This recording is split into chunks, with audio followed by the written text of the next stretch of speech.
Okay, I'm really, really excited to get started today. This is Kent State University Architecture Studio, second year, spring semester. So, my name is Ryan Skavenicki. For those of you out there who haven't tuned into this Twitch feed, we are really, really excited to share our research with this on this medium. So, our architecture studio has been researching the links between architecture, contemporary practice, and gaming. We have done this in many ways. One of those is to research buildings that we feel are gamified, and another is to research games themselves and the spaces within games. And this first project has been a lot about how to differentiate and study game space versus real space, or architecture versus the architecture inside of games, how they differ, and what makes them similar. So, a momentous event in the history of architecture. Hey, Hyperobject, good to see you. Glad you're here. Um, wouldn't be the same without you. So, I hiked. You, all of you who are on this stream often will notice I hiked the prices of all of the sound bits. That is to prevent you all from completely taking over the. Not that you would, because I trust you, but to prevent anybody from sort of taking over the stream too much with, that 10-second cooldown can really get you. So welcome everybody. Hey, Plan Gang, how are you? Good to see you. Awesome. Really excited. Lo, great. Lo is ready to ask everybody what happens if they would flip it over. Very good. Heck yeah. Don't worry, the prices will go way down when I actually get on here and do something more lame. But okay, so this is project number one. Project number one was to choose a building inside of, very good, was to choose a building and then to choose a video game building. And then they had to analyze both of these projects with diagrams. And then the project was to flip the two. So the video game building became a real building, and the real building became a game. Now, they did not have to choose to keep the programs of those the same. So, for example, if they studied a car wash and a platformer, they didn't have to change the platformer into a car wash and the car wash into a platformer. They could choose any other building type to move their video game to, and they could choose any type of game to move their real building to. The point was just to swap and see what happens and to study space. So let me get the class into the call. Or oh God, I'm in like Zoom teacher mode. Sorry guys. Let me get the class into the Twitch chat here. All right, hey. Everybody is being seen now. Look at you. This is my awesome class. And they're here to present their awesome research. So, does anybody have any questions they'd like to pop into the chat with? My students, did I miss anything? Clear as crystal? All right. Oh, man. Let's give this a go. Excellent. Who's ready to go first? So, Tim, Harrison, Jacob, if you will, lead us off with the research. Let me get my screen. Let's see. Chat, you'll have to let me know if you can hear them. Can we get an audio test? Sound check. I think that's good. Actually, I maybe made you too loud. I think you're golden. Yeah, We're golden. you're golden. Okay. So we had as our precedents Among Us and McDonald's. The McDonald's is actually pretty local, the same with all of these buildings. So we got to actually go and get a sense of what the space is like and better help us with the modeling. So I think the diagrams will pretty much just speak for themselves. So we're just going to start going into them. The first couple drawings will be kind of a base for what we actually diagram out. So this is the Among Us map. And a few things that come with this is everybody's played Among Us, so you know that it's a ship with the top cut off and at this view where everything is skewed so that you can't see the walls that would be at the forefront, but you can see the walls that would be at the back. And so a few complications come with that with modeling, but it wasn't too bad. We got it modeled out and populated it with all the things that kind of fill the space. And along with everyone's project, I'd say it comes with some interpretation, especially on the video game side. But yeah, this is the planted section of the Among Us map.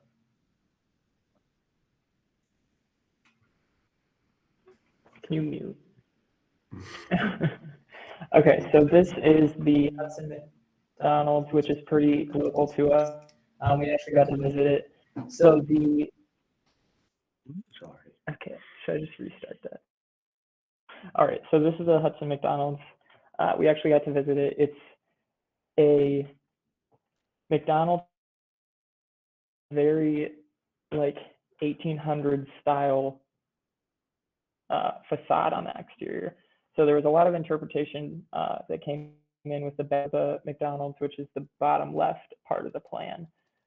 And there's a very distinct position of where workers can be, just like the workers typically in the back and the customers are only in the front. And then with the next diagram, with the circulation, the Among Us map is a lot more free flowing. So there's a lot of areas that you can go and a lot of tasks, which both buildings are very task related. Both buildings, we've all been to a McDonald's and a lot. Bruh. So the Among Us map is very like not very fluid with the movement, and the McDonald's is as well. And then this is occupation density. Bruh. So there's a lot of density within where we spawn in the Among Us map, as well as where a lot of the tasks are performed. And then there's less density where you're moving around. And with the McDonald's, there's a lot of occupation density where the drive-thru is, because that's where the burrito is, unless you're on the interior.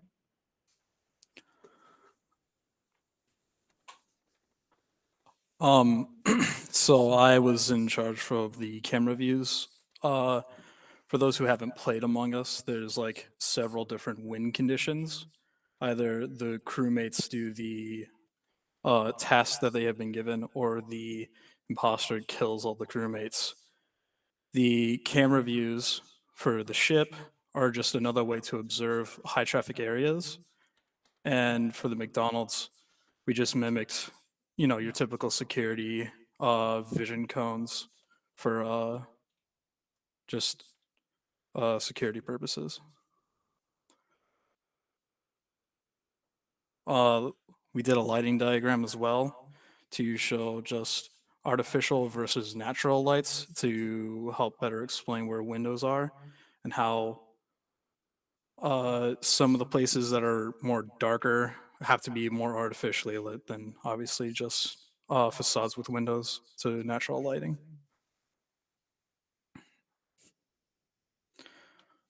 For ventilation, in the game Among Us, there's a movement option for the imposter where they can take a vent and like instantly teleport to a different room, which kind of helps them scheme easier.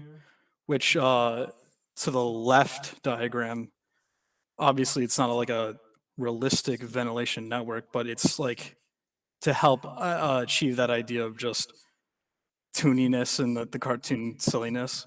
Whereas the right, it's a proper AC network.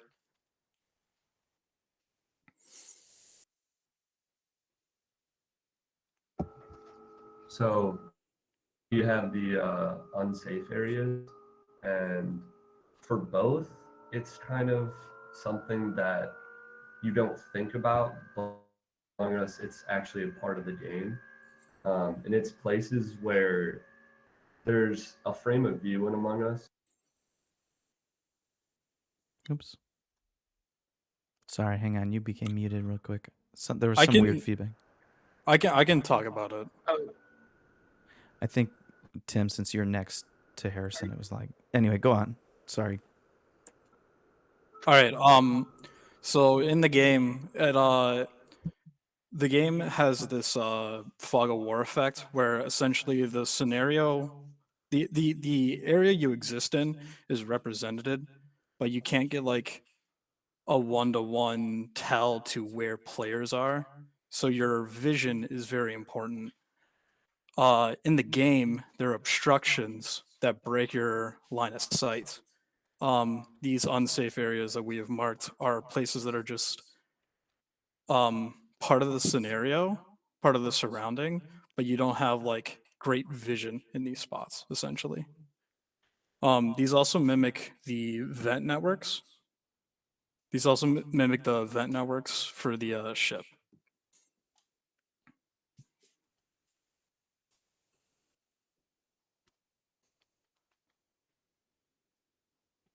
I don't know if you guys want And to then pick up. these, Yeah. yeah, I can pick up as long as the audio is all good. These are the traverses, and for the McDonald's, theoretically, everything is traversable except maybe a few things, like or the grills, which is in purple poche, or like the back storage where it's physically not able to get on top of. But then there's some things in the game like that in real would be you'd be able to traverse, but in the game you just stop and you're not allowed. You have to traverse around it, basically. And you plan view, and then in the that ISO exploded, you just the space that is actually traversable, and the amount of poche that there is kind of crazy to see the between the amount of poche in the McDonald's and the amount of poche in the video game. But that kind of comes with just the fact that it is a video game and there's some areas that are just not defined at all or not even a part of the game. Awesome. We have a comment appreciating your natural versus artificial light diagram. So good job there. And also talking about to help be more clear to the presentation, we're talking a lot about how the game space isn't always traversable, even though you see it. So it's just the kind of a diagram about what you can and cannot actually put your body in and become the space you can reach. So awesome. Sorry, keep going, guys. Sweet. So this is the important maintenance, and for the Among Us, it's a part of the game. It's something that you do it further. Your completion of you have to complete all of them basically before the imposter one. We did the ones that actually pertain to helping the ship out. Would be the ones that are actually part of maintenance for the ship. And then for the McDonald's, it's more of in real life, obviously, everything you need to do for the building is the maintenance. But for the video game, there's actually more tasks that you can do, but it doesn't like further the ship and like keeping. Okay. Okay, and then this kind of the second part of the project, and where we took the McDonald's and made it into a video game. That's what this is. And then we took Among Us and turned it into something we'll see on the next slide. But this is the platformer game called I Am Bread. Anyone who's played I Am Bread, it's just a play off that name. All right, I'm gonna go ahead and zoom into these on the using the Miro, so it's a little bit. Okay. This is the game called I Am Burger.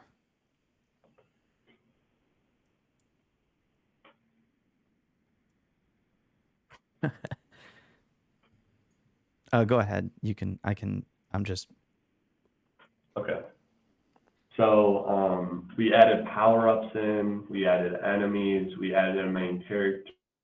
You can probably tell it's just a burger, and then we added kind of like it's not one-dimensional. You can still move like north and south area, but to get to your destination, it's right to left, like most platformers.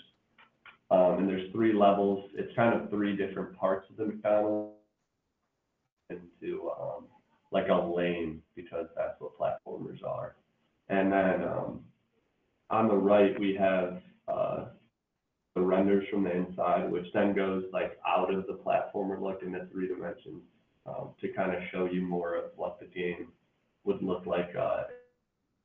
You can see enemies, you can see the catch-up, power-ups, you can see what actually is like what you can traverse, but and you can see like what we added, like a narrative about the floor being like this glue or something, and this McDonald's has been like maybe forgotten about, and you're trying to escape.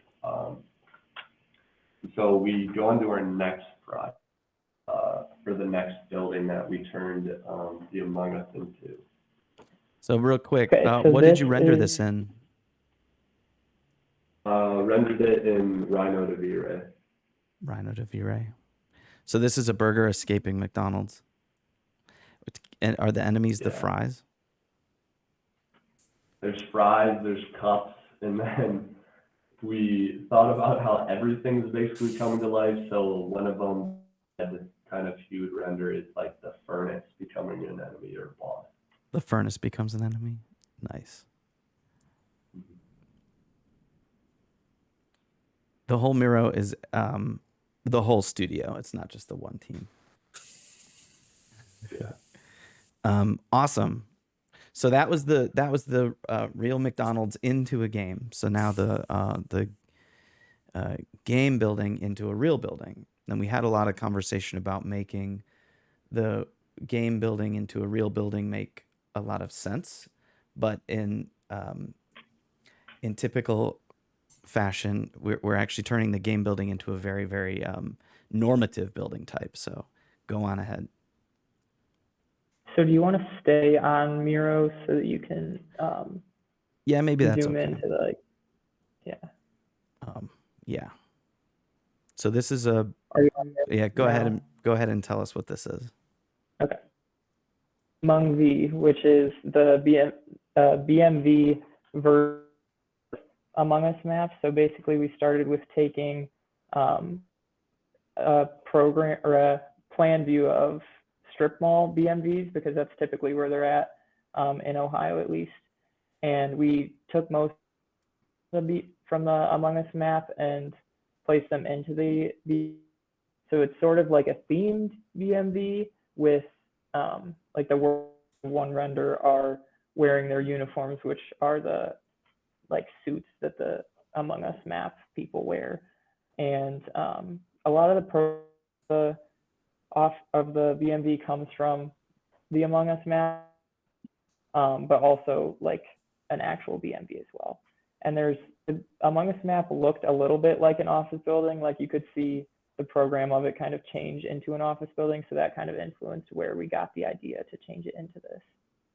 Ooh, Rather than question for other you guys. What's a BMV? Bureau of Motor Vehicles. What do you do there? get your and title and all that stuff. We have Europeans in the chat, you know. Mm.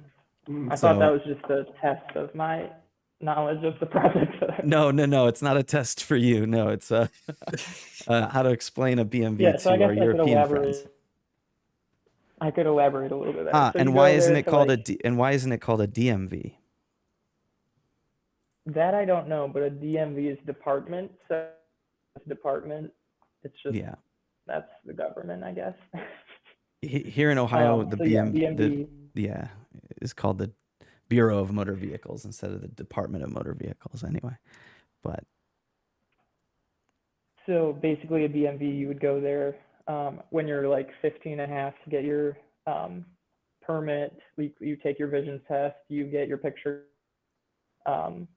you get the license printed out, and then you would go there to license. And I think you also get your title there as well. So, and that's where there's a large area of program that's just waiting area, because that is like a notorious thing here that you just wait for, especially if you're in a large city, to get your license. awesome. Okay, so those are the gaming and real buildings into their opposites. And I think next, do you have this on a PDF? Yeah. Yeah, you're good to go back. Then re-diagramming those. Take us through on your PDF if you.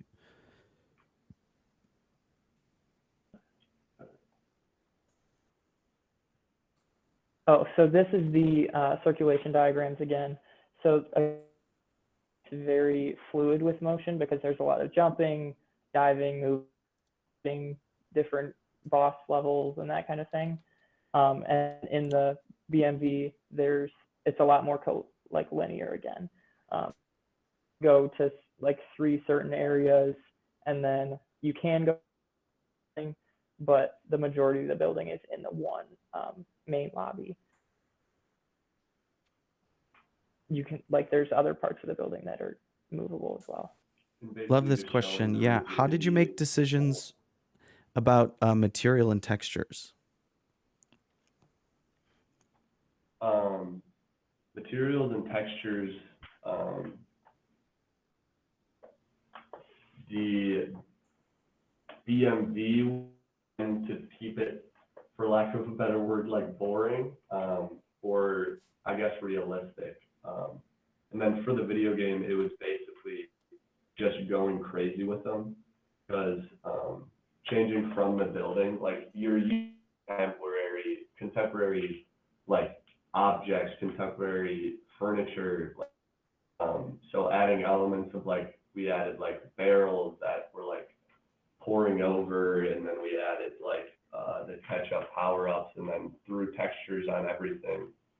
Some still realistic, just to give like a baseline, because if it was all, you might lose like even what the path is. Mm-hmm.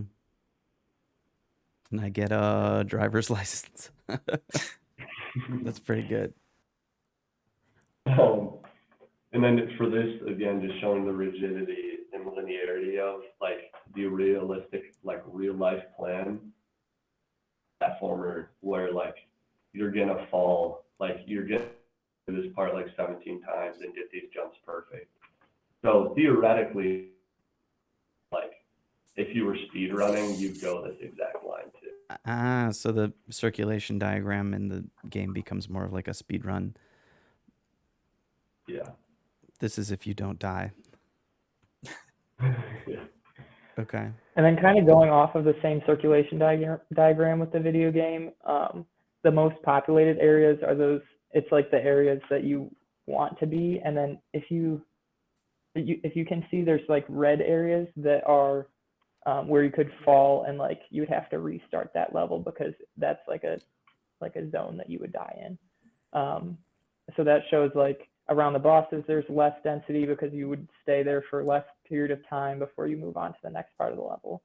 And then with the BMV, you can see what I was kind of talking about earlier, where it's majority focused in the lobby because that's where people are waiting.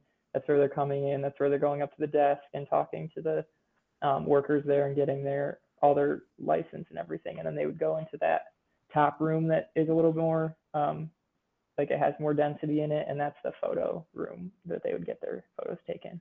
And then they basically just go out from there. And all the rest of the building is offices or like storage, maintenance, that kind of thing. So that's why it's a lot less occupied. Yeah, I actually saw a question in chat, but it was asking about because I worked primarily on the Iron Burger game, so they were asking about the poche. And so I think that decision was made off like if you were playing this game or you played platformers, there's like an area that would be like ground or would be like outside the playable area that is sometimes just like not defined and is black or is like a different thing of like just a flat image of like the ground or something like that. So I think that's why that decision was made, like to show this is how it would look maybe if you were playing it.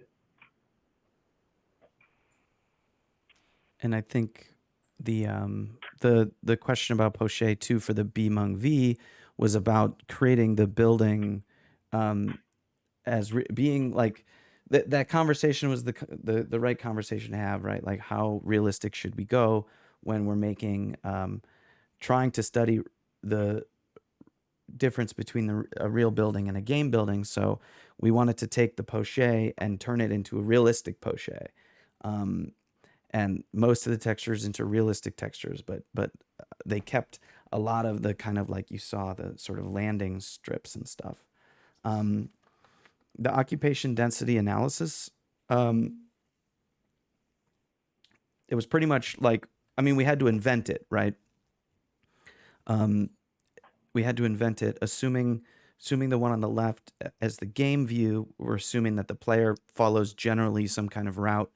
But then the occupation density, we're assuming, we're making some assumptions, but making it about suddenly a different type of density in when the shift between an Among Us map, right, which is everybody's kind of density is sort of relative on the Among Us map versus a density in a building with a different program where it's more focused on people who are waiting and people who are moving around doing other sort of tasks. Awesome. I just wanted to add something to the occupation and stuff. It's just like it's just foot traffic density, right? Where it's like a heat map where people exist, and if you had to go to one spot, then if 10 people had to go to one spot, then obviously that's going to be more traveled than just the one spot that isn't by anybody. So yeah, just that. Awesome. And do you have any more diagrams? Oh yeah. Yeah. Yep. So yeah, back to camera views. We laid the camera views out again like security cameras where they would be in like a typical restaurant, and in this BMV that we've made, we diagrammed it with like how you have like a vision cone essentially, because like in real life you're seeing with peripherals, but you can't see a full like 3D around you, and the farther you see, you can't see as well. So the farther it goes, the less accurate you're seeing, I guess. Yeah. But that's it, just for vision cones, and if there's something blocking the view, it immediately stops. And it's kind of funny when thinking about this, is like we've made this crazy platformer game out of McDonald's, but like the cameras are in the same spot and they do the same thing. Right. It doesn't really track like you would think it would. It's like, oh, the cameras would do, like, no, they're the same. Excellent. All right. We got 3 more. Oh, great. Keep it going.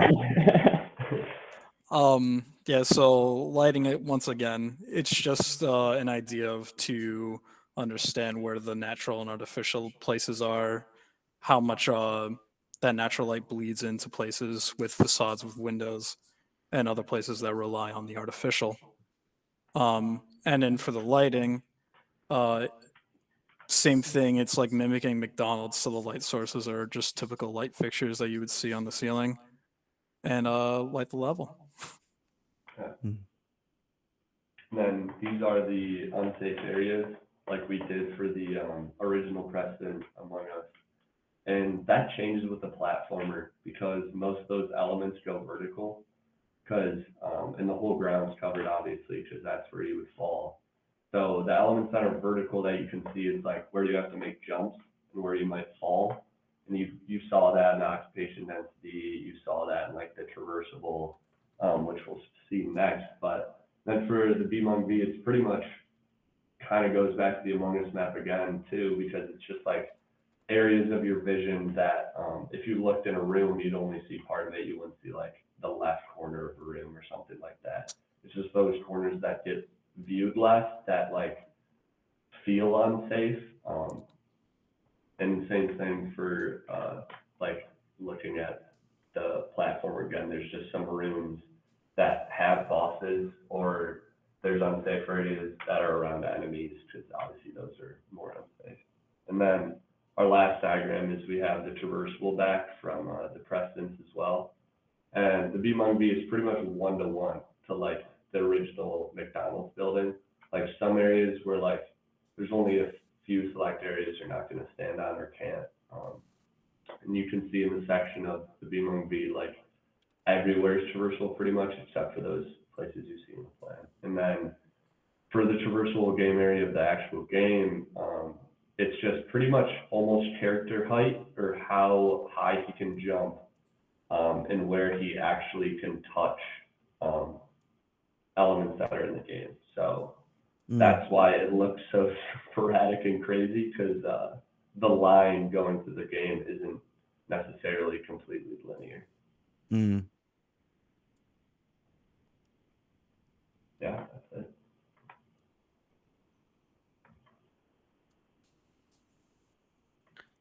Awesome. Yeah, I agree. I do want that HVAC diagram still, even if you make it up. Because that HVAC was so interesting in the last one. But it's great. Awesome. Clapping. Cool. Any last questions? We don't. Unfortunately, it's a critique on me. I should have had a Miro board that is more for the public, which would have been great. So, you know what? I learned next time. I don't think I want to open up invite to the Miro board right now because it's still in progress work. That could go awry. Thanks for the applause, everybody. Great diagrams. Fire. I've been told to say that this project is goated in the sauce.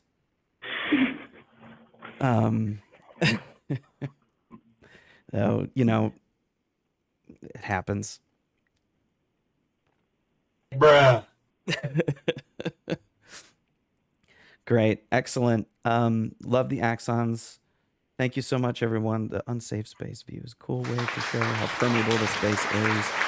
The decision to transition from Among Us map to BMV is interesting, considering Among Us has so much running around, while on BMV is sort of inherently static. Yeah, I agree. Okay, what a time to be alive indeed. Awesome. Thank you guys so much. Next up is Dennis, Keelan, and Cam. But I will say you guys didn't show photos first. I want to see photographs. Like photos of the McDonald's and stuff. Yeah, that would have been good. Yeah. Thinking back on that. Yeah.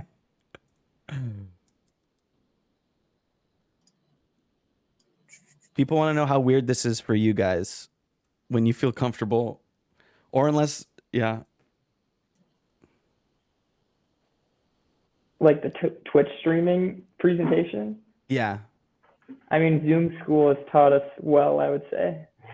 Very. This is Presenting an architecture project online is not super foreign anymore. Mm, this is somehow not at all awkward. I'm feeling right at home. It's incredible. very, very odd.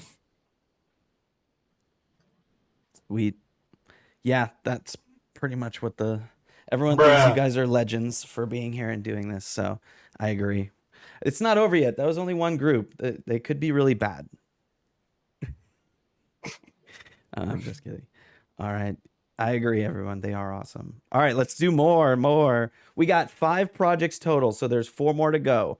I know. Now, you all wanted to be a critic. That means you got to sit your butt for 3 hours and look at stuff. So, all right, awesome. Let's keep going. All right. Do we have Do we have pictures? I have them on Miro. Okay, I'll go to them for you. Okay. Do you need me to stop sharing Let's or see. anything? No, you're good. We're seeing them. So you could talk first Mike's place, maybe. Talk about Mike's place first. Yeah. I'm showing them those pictures first. Oh, okay. So the real life building that we were tasked with designing, or I should say replicating, was a local restaurant here in Kent, Mike's Place. For those who don't know about it, it's a really weird, wacky restaurant. They have like all sorts of weird little knickknacks, like a model X-wing out front and the castle in the back, and they have like weird like tiki huts and stuff like that on the inside. It's a very strange place, made for a very challenging and interesting recreation. Do you want me to go into the diagrams for Mike's place or talk about Hunter's Dream? Since you're looking at the pictures? I'll show them this is the 3D version. Let's do Hunter's Dream next. Our video game level that we were tasked with designing or replicating was Hunter's Dream from Bloodborne, which is basically the cathedral that they call the Hunter's Workshop, as well as the surrounding graveyard type area. And going into the diagrams here on my screen, Great. We did a prospect and refuge diagram for both, which was pretty interesting comparing them to each other because they were oddly identical looking because there's 2 completely different places. They share a pretty similar prospect and refuge idea. And then with the movement diagrams, I can zoom in.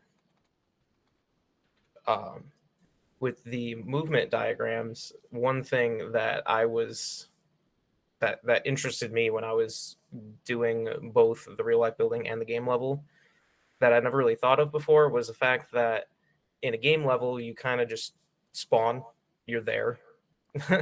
And comparing that with a real building, you arrive from somewhere. So it was just interesting to see the difference in the movement between the two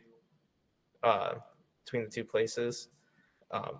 That as well as with Hunter's Dream, the worker or quote unquote the monster, the NPC in Hunter's Dream, they're static. They don't move anywhere. They don't travel or anything like that. Whereas in Mike's place, you have the whole back section of the restaurant, the kitchen, the coolers, like behind the hostess desk and all that good stuff. That is just space for them to traverse, which was fun to point out in the movement diagrams. And then with the density diagrams, at first, I didn't think it made too much sense to do a density diagram for Hunter's Dream because it's a single player game. But I reconsidered when I thought of the fact that it actually is a multiplayer game and they play on themes of this being able to see other people in the world. You can like touch people's bloodstains and you can like see how they died or whatnot. And I thought that would make for an interesting density diagram for Hunter's Dream and also for Mike's place. And then here is the stuff that we crossed over, and I'll let Cameron take it over from here. Sure. All right, so one of the major themes of Bloodborne is the reckless pursuit of self-improvement and perfection, the effects of which are central to the plot and tone of the game. Something that you see as the game progresses, and in that vein, we have decided to transform the Hunter's Workshop into a gym. And in order to do this, we actually did we found a gym floor plan online to use as a base. We scaled the base, Hunter's Workshop to fit around in that area. And after that point, we started to using reference pictures of real gyms. They have a very modern look, so we started, tearing down some of the walls to put on floor to ceiling windows. We started moving stuff around, shifting the heights. But in the gym, there is, besides the exercise area, on the first floor, there is a locker room. There's a boys' locker room, girls' locker room. There are there's also a little office area for the logistics, the desk jockey work of running a gym.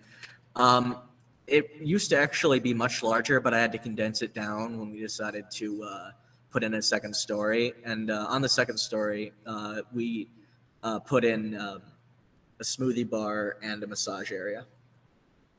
Now, in terms of the prospect and refuge, the area in which that is being viewed is someone.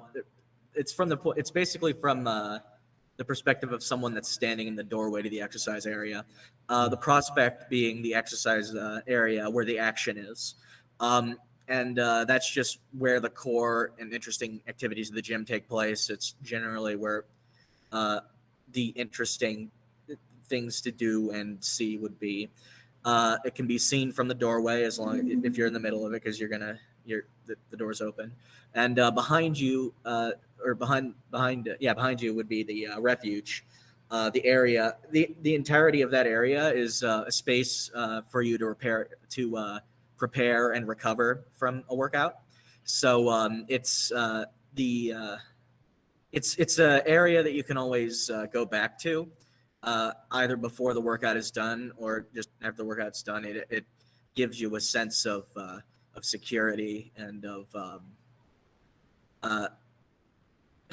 I don't know how to describe it. Yeah.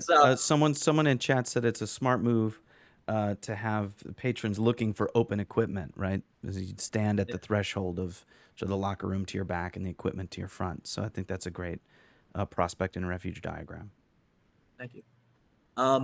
In terms of the movement diagram down there on the first floor, you can see people walking through the entrance. Of course, they'll hit up the checkout counter. They might go up the stairs, go to the smoothie bar, sit down in one of the seats, go to the massage room, lay down in one of the massage tables.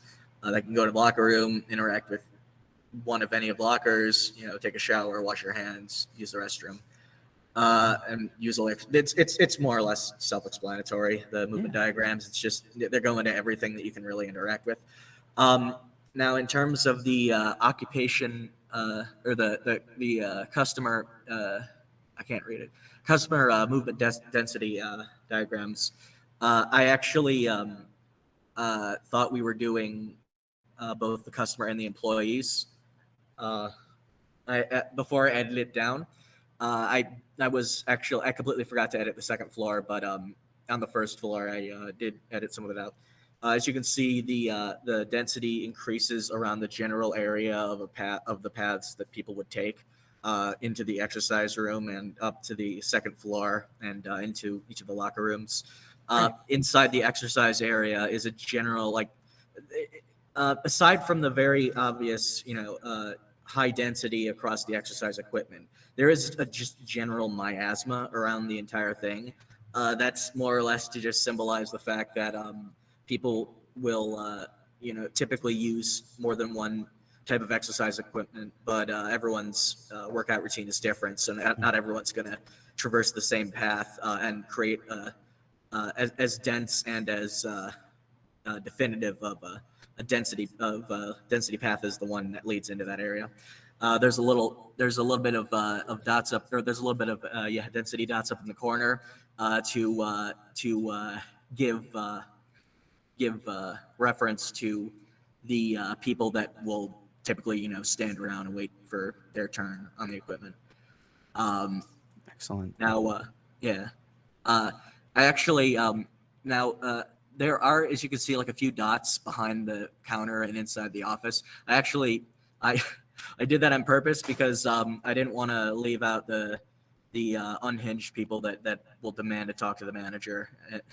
The longer you stay open, the longer that possibility approaches one. So there's a little bit of dots in there. Excellent. On the second floor, I think what's the, we're looking at the second floor, yeah. we're looking at the first floor. Actually, the diagrams and the floor plans for the second floor got a little lost in translation into PDF. They are, however, on the Miro board. It's okay. We've been looking at them. Okay. So, one yeah, of the things can we that go through can you go to the images of the Hunter's Gym as well? The renders? Yeah. They're on the left. Yeah.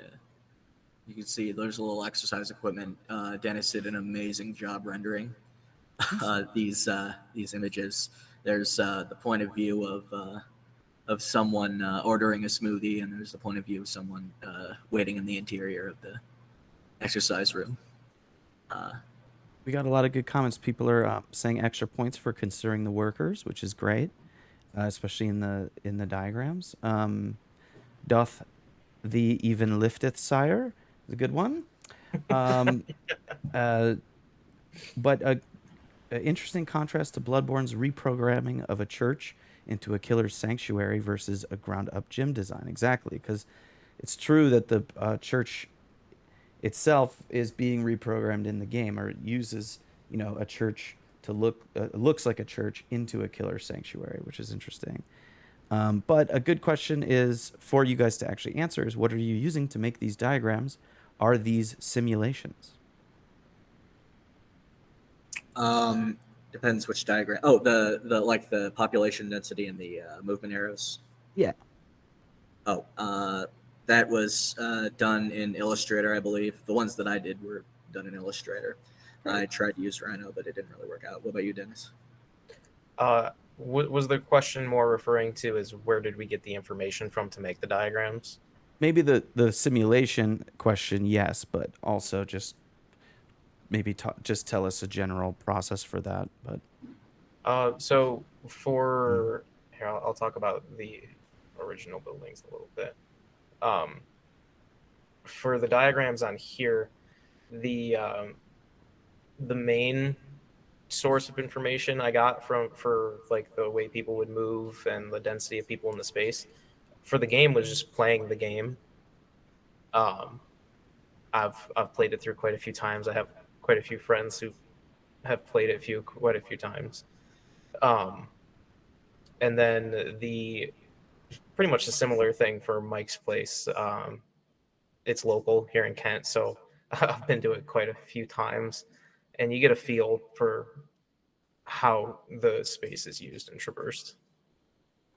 good question. Also, and maybe we could go to the Hello Neighbor mics as well after this question. But what is the proposed context of the gym? Is it sort of the same place Mike's is in, or is this imagined in a more dense urban setting?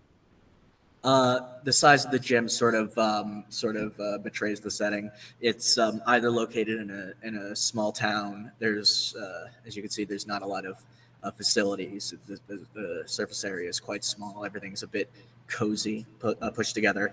It's either going to be a gym in a small town, like a really small rural town, or it's going to be a gym that's in a larger area, but it has a bit of an exclusivity twist to it. like a really pricey membership or something like that? With the Hunter's Gym, I also like to think of it kind of being positioned in like an old town that is undergoing like new life, kind of like you have this town where there's this creepy old church that's been closed down, and then the the city just moves on, and they kind of repurpose this creepy old looking church into something that is going to get used a lot. Yeah. Awesome. Let's move on to the Hello Neighbor mics. Okay, so from transitioning Mike's Place as a real place into a video game, I took inspiration from the game Hello Neighbor, which, if you don't know, you're basically someone who moves into a house and then your neighbor has like some secret that he's hiding in his house. So you're trying to basically kind of like playing hide and seek, find your way through his house. But instead of it being like a normal house, it's a bunch of weird hallways, rooms that don't really make a lot of sense, which I felt was perfect for Mike's Place, as the inside has a lot of hallways and different areas around the restaurant have different kind of themes, leading you to kind of get a little confused around where exactly in the restaurant you're going and whatnot. So in designing it for the video game, I kind of took inspiration from a lot of the little pieces that were around in the restaurant, such as the boat, the X-Wing. Like I took those and put them around as different places for the player to traverse to or through. And then in the game, you also have a bunch of crates that you can use as sort of platforms that you can stack around in order to get to higher places to climb in to like different floors or different locked rooms. So I took that idea and used the tires from a lot of the vehicles that are around inside of the restaurant. And then for the diagrams, we have like the player movement, which is just showing all the different rooms and routes and hallways that you would take while exploring through the Hello Mike's house. And then for the density, there's a ton of places you're going to want to be exploring to find different key items and whatever throughout the game. So you're going to be in every corner of the building. So the density is going to be really high. And then you can see some areas where sort of you're going to be going through the same area a lot. So it's going to be a little more dense as you're going to be occupying that space a little more. Someone asked if the boat is inaccessible. The boat is accessible. There's a boat in the building as well, and then I don't have an image of it, but there's a way to get up through that sort of tower that leads into the bottom of the boat to get up there, and then the buses as well. Cool. They said boat inaccessible. Sag. Is that like, what is Sag? I don't know. I don't know. That one translates well to speaking out loud. I think it's like one of those things. Can I just wanted to add something real quick about the density diagram. Of course. I just think it's interesting to see how Keelan put this diagram together, because in the game, it kind of has a system where you go in, you find items, you learn secrets, and you learn how to get to different parts of the building, but you're constantly being caught by the neighbor. So you have to respawn back outside, go back in, go re-get your items. So it would make sense that the density diagram would be quite dense, because by the time you clear this game, you would have been everywhere 100 times over.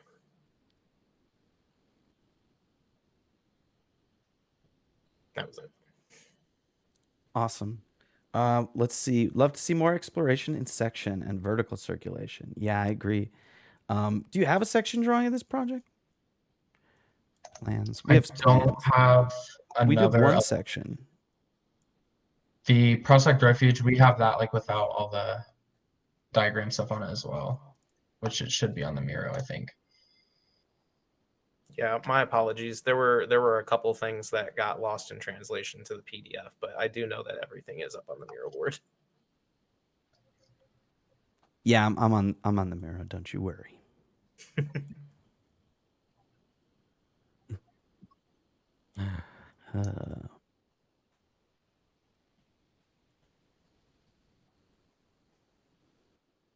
Awesome. Any other questions?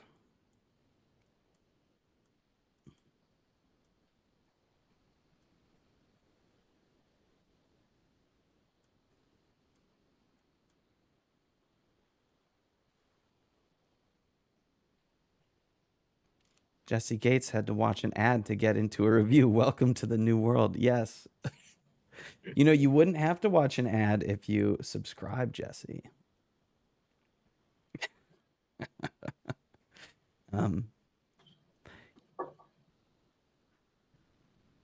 We like the chain link being used as a second egress. Awesome. I agree, Tomahawk. Good job. And people are saying that the plan is making them want to play Hello Neighbor. Same. Do you guys like? Did you play? I've seen somebody play it quite a bit, but I've never played it myself. I've played it and I don't know where to go. It's too confusing for me. I've watched too many video essays on Hello Neighbor account. Awesome. Let's see. Some of the comments start to trickle in, so I'm gonna get to them. But would be interesting to compare the perceived movement / circulation to some real player movement, even recording how you can scoot around in Enscape. Yeah, that's a great idea. To actually gamify the spaces would be really great. And then record sort of how we move through. I think it would be interesting, or to watch a playthrough of another game and sort of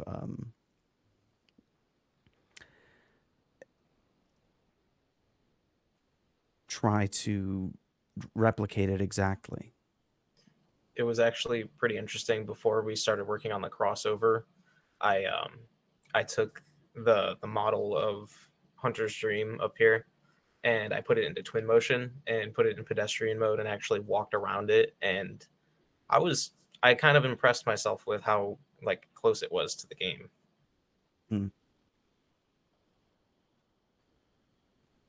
Humble brag. Awesome. Let's see. Other than people making fun of me, they're pretty they're pretty impressed with the work. Good job, everybody. Yeah, it looks awesome. Really appreciate what you did. Walkthroughs would be extremely powerful. Yeah. Fuck your life, Bing Bong. Oh, great. Thank you. Thank you for playing Bing Bong. I left that one on.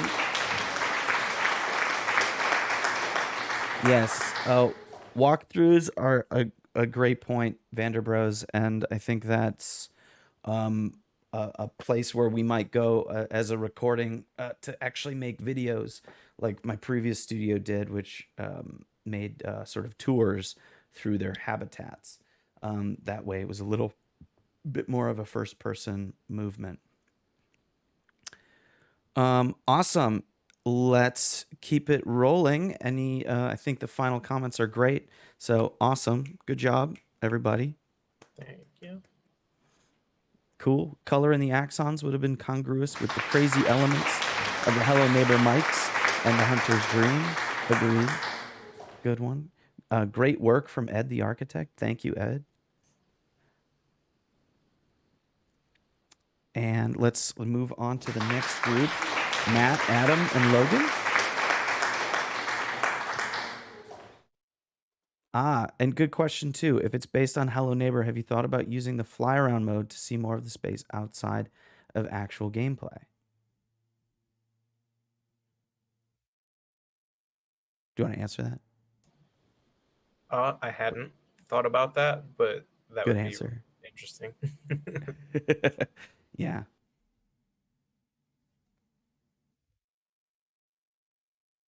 No big deal. Hi, Max. Good question, Mitty.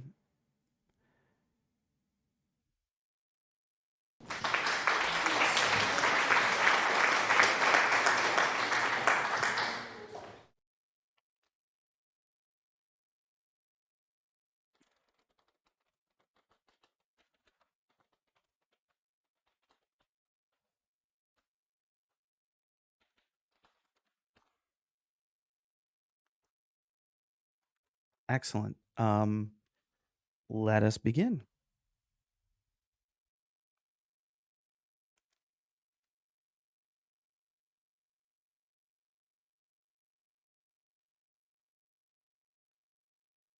Oh, who's presenting this one? Oh, there's chats. No problem. Matt's just working on microphone.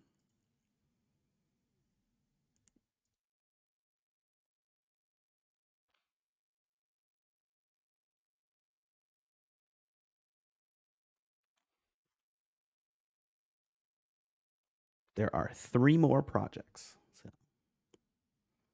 pretty excited.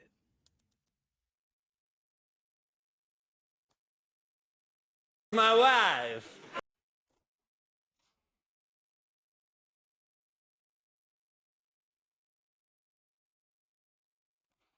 Hey Drew, yeah, I'm trying to make the screen a little bigger. When I go to the Miro is generally how I can do that. So if there's something, chat, if there's something you guys want to see a little closer, just let me know so I can get you a closer up view. I'm assuming that this view is decent enough for it. I can start whenever. I just want to make sure that Matt can actually turn his mic on whenever.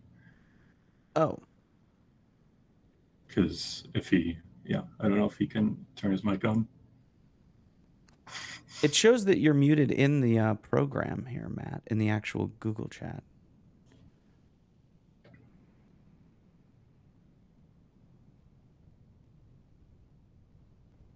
Still working on it? It's okay. Do you just want to jump out of the call and jump back in then real quick? Let's see. If not, I'm gonna skip to Sydney, Morgan, and Sam, and then come back to them if that's all right. I'd rather give him a chance to actually just get the right person presenting the project. So we'll see if that works out. If it works when Matt's back, we'll go through. If not, we'll go to Sydney, Morgan, and Sam for now. So let's just see how it goes.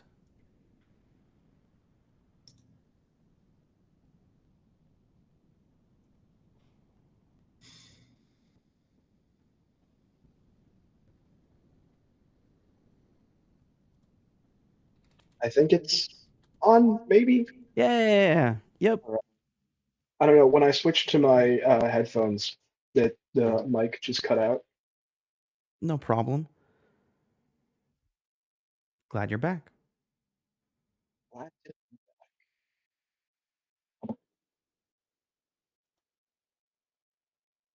You go. Well, just to get started, first of all, thank you guys all in the chat for coming. It's been really fun to read everyone's kind of input and not only seeing like a very professional environment and then like looking right over and seeing like, haha, Pog.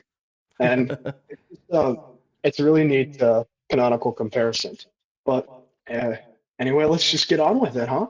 One of the first projects that we had in the video game world was Michael's house from GTA. Very kind of like rich, bougie mansion in the Los Santos, I think, area. Pretty default styles there.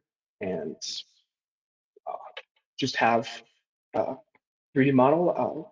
Anyone want to talk about that? So for we really wanted to focus in on the overall massing of the building and the surrounding plot and the wall that encompasses it.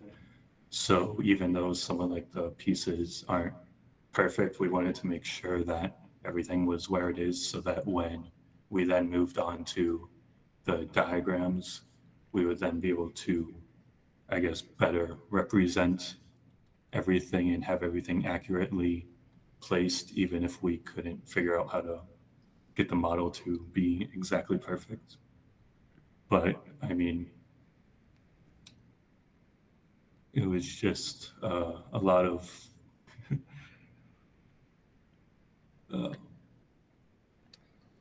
Adam, chat thinks this is a very nice model.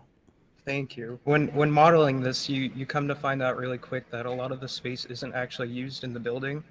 So there's rooms that are suggested, but they're actually not there. And there's a lot of differentiation between wall thickness, like you can see in these simple plans right here. So the second floor, there's a bedroom that's suggested up there, but you can actually not access it. So to show that, it's just kind of a poche. And as you can see in the bottom, you can't really get into the garage, or there's a large space that's not used to the right when you come in the front door.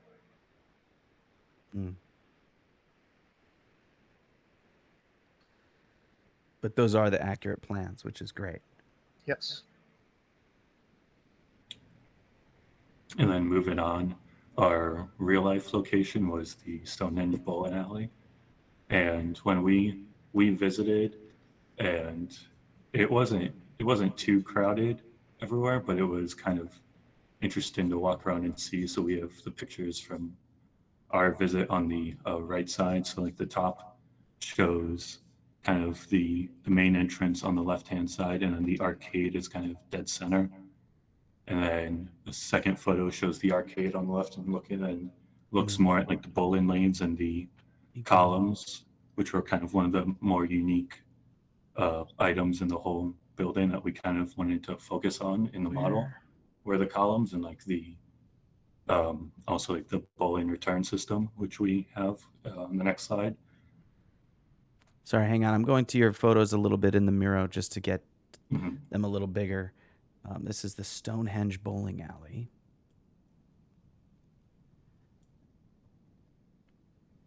And also, I guess worth mentioning, there is a mini golf course on the exterior, but since it's winter, we weren't able to get too close for many pictures, like deeper in the golf course. So it kind of wraps around the building a bit. The bowling alley looks more fake than the video game building. Great. Actually, modeling out the bowling alley was surprisingly entertaining because you really only occupy the kind of like forward half of the space. You don't go onto the lanes and you don't see what's back behind where the ball return is. So actually, doing research into what consisted of like what made up those areas was strangely interesting. I like the revealing the magic behind it. But like Adam was saying, we really tried to model out the columns super well because I'd say this bowling alley kind of demonstrates the if you can only do one thing, do it really well. Because overall the place was not great, but it did have some really interesting columns. So that's kind of what we wanted to focus on. And also you can see the little tree line around a mini golf course down in the back there. And we just have a pretty simple floor plan that shows the amount of space that the bowling lanes take up compared to the other rooms and kind of like where you can move around in there. Apparently, we have begun a hype train. Very disruptive. Awesome. But yeah, how were the real places and video game locations chosen?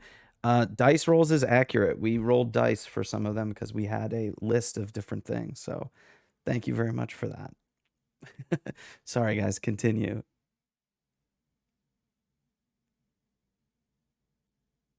So getting into the diagrams, this is focusing on the playable area or places that you can occupy compared to inaccessible space. So inaccessible space meaning somewhere that's suggested that you cannot see, like the bedrooms in Michael's house, or places that you cannot access as the general public. So like you couldn't just go walk out on the bowling lane or get into the back mechanical systems.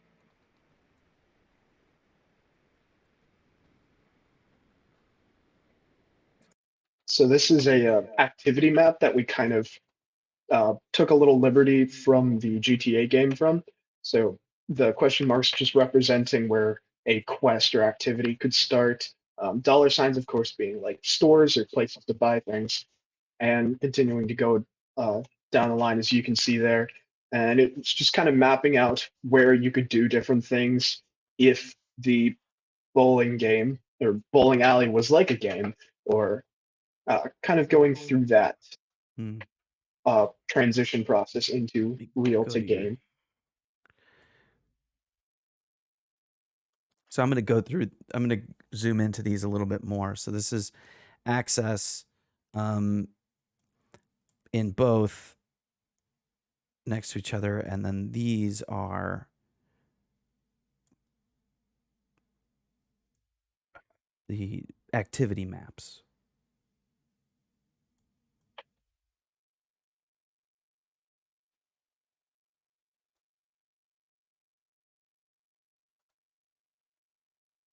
Great. Accessibility map could look better as a Noli map. That's a good idea. That would be interesting. A total pochade surface. That'd be really cool. Cerdo Porkins. We'll give that a shot maybe next time. But there is a pretty heavy pochade diagram. Yeah, so tell us about this. So in terms of poche, in the video game space, there's a lot of like dead area that wasn't, available to the player. And surprisingly, in the bowling alley as well, there's a lot of dead space, especially like in the roof line that slopes down that would house any kind of mechanical or electrical circuitry. Sorry, somebody played a fart noise. Stellar. I couldn't keep my composure for that one. Yeah, and then also in the bowling alley pochette diagram, we wanted to show off the mechanical system and like the ball return system, which you can kind of see on the lower half.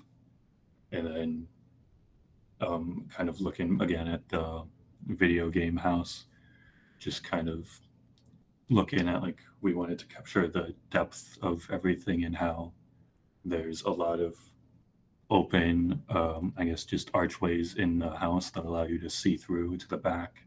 Like on the far right, there's that kind of open walkway that leads back towards the tennis courts, and then on the interior, there's also like all the open archways and doors that allow for like higher amounts of visibility back into the building.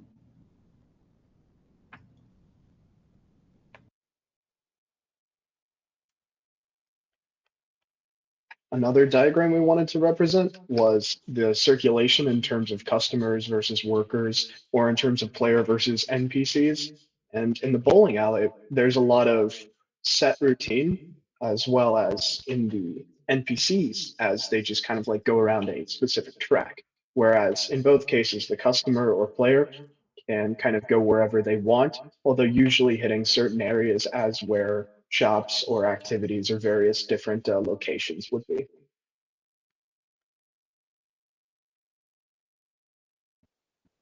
I'm trying to. Chat's moving really fast. The video game priorities meditation. Thinking about clipping into poche, secret bowling ball storage Easter egg. Maybe thick poche is too easy. Video game products. Someone played a fart.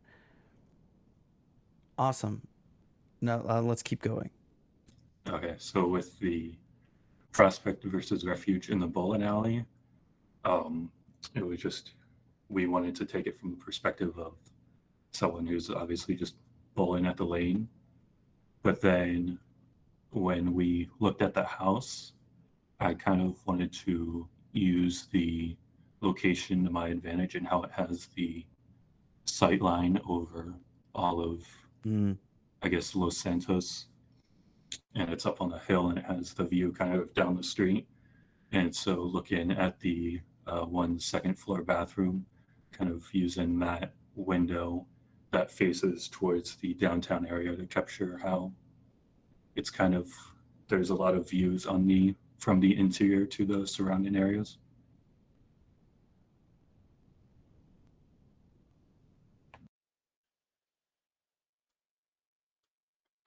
Right. It's the prospect and refuge moment in the bowling alley is really interesting.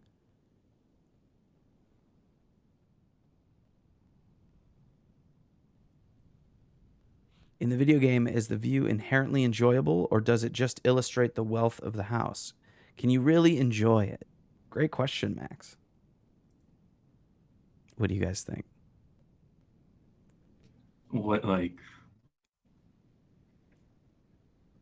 Well, I guess it could almost be both. I mean, you can enjoy the view, but it also, since it is a wealthier sort of estate in what would be Beverly Hills, it kind of is playing into like a wealthier market. But I think the view is enjoyable from all around the plot and at different points. Interesting. Anyone else in the group enjoy that view? I think it could almost be like a classical orders type thing, where it's not necessarily inherently enjoyable, but the association of, like all past history with it being like representative of having wealth and that being a an enjoyable goal is causing it to seem more to be appreciated than it really is.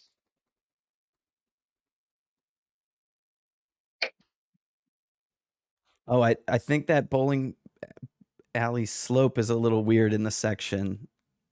I think that's a mistake. There isn't a sloped ground. I think that got left over from the ball return, but that's No, okay. the lanes actually are sloped. Really? Yeah. Playing gang, you're wrong. Or no, you didn't really say that. You said asked if they were sloped. Really? Well, I'll be At least damned. from all the research I did, that's what they said. There's like a set angle. I don't know if it's the right angle in the model, but I'm Sure. gonna pretend like it is. Fair enough. Yeah, that's really cool. Agreed. And another question was about journey prospect of the bowling ball would be interesting, which is a great question, but maybe we'll get more of that as we go through. Cool.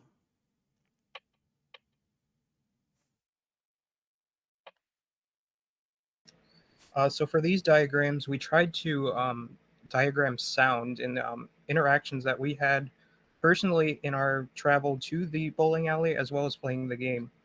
So when we were there, there was a league game actually going on. So towards the right, you can see kind of the center of those sounds being whether it's the bowling ball hitting the lane or hitting the pins, people talking, arcade machines, as well as the game. So whether it's a person in another room that you can hear from across the side of the house or from upstairs or downstairs, as well as environmental sounds, so distant cars and sirens.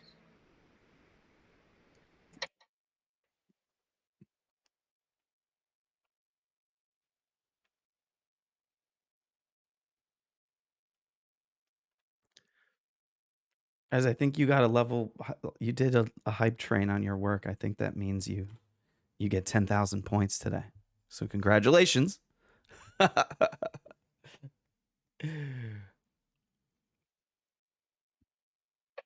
For the proposed turning the Michael's house into a real life building, we thought it would be fun to do a very high class coffee house right under the Hollywood sign in Los Angeles, called the Coffee House, as in the sign here. These are just some renders that we put together. Oh, baby. Looks like as McMansiony as ever. What's behind the house? That hill? Yeah, it's I forget the name of the site, but it's like a famous site, which is the last house on something Yeah. road, like right under the Hollywood sign, and there's like a massive hill right behind it, and it domes over on the right side as well. We've been told the font is on point for the coffee house. Kofi.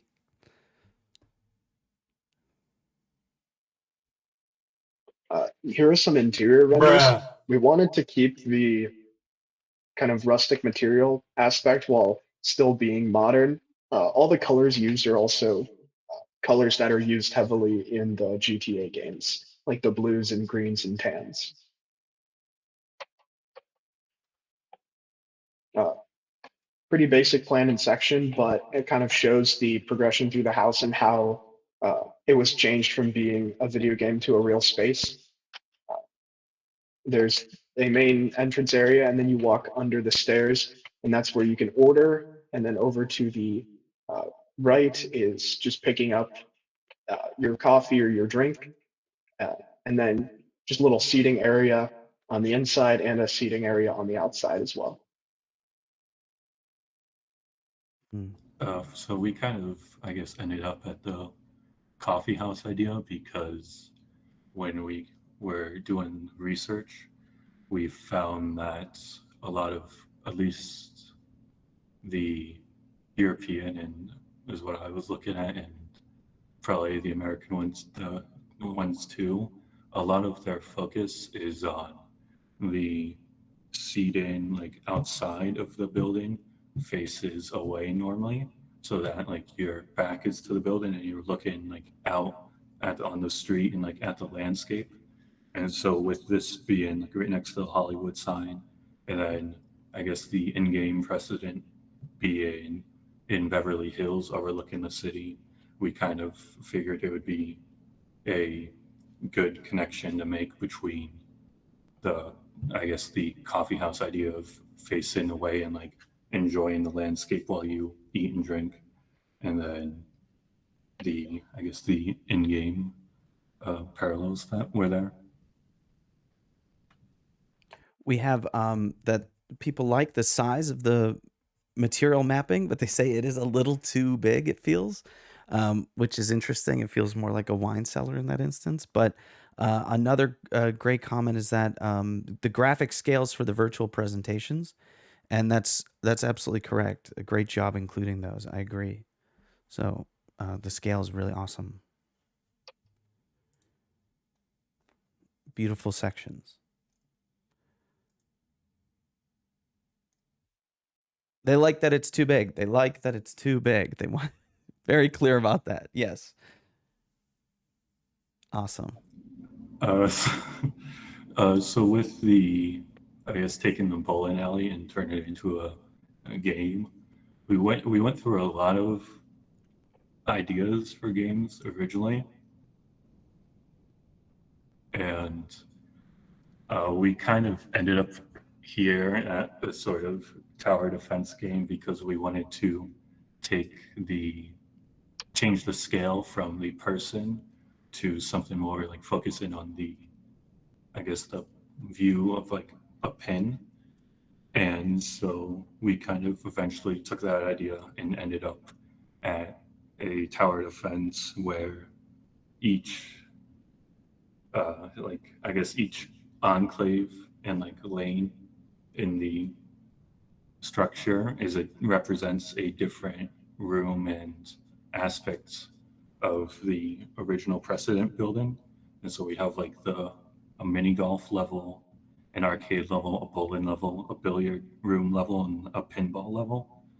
And we kind of just wanted to see how the change in scale and using these different, I guess, backgrounds could lead to the game. And these are just some renders of like the overall level view from like, or a top-down view of the entire structure. And then on the right hand, there's a sort of title card on the bottom, if you could call it that. And then I guess the beginning sequence on the top. That pin is going to haunt people's dreams. Thank you. Very good. Stonks, everyone loves the idea of a tower defense. So already a lot of credit for that. Great kind of game idea. It's a good job. And I think I know I'm interrupting, but the scale shift down to the pins is really excellent.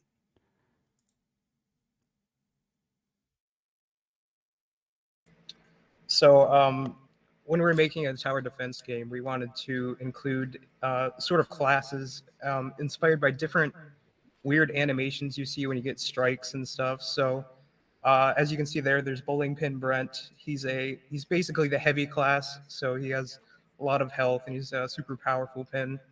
There's the sheriff that you've seen, a lumberjack, a ninja, And these are all different characters that you can choose in the game, as well as keeping with the.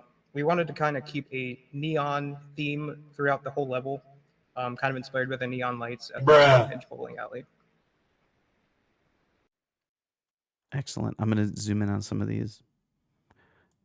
Bowling pin Brent.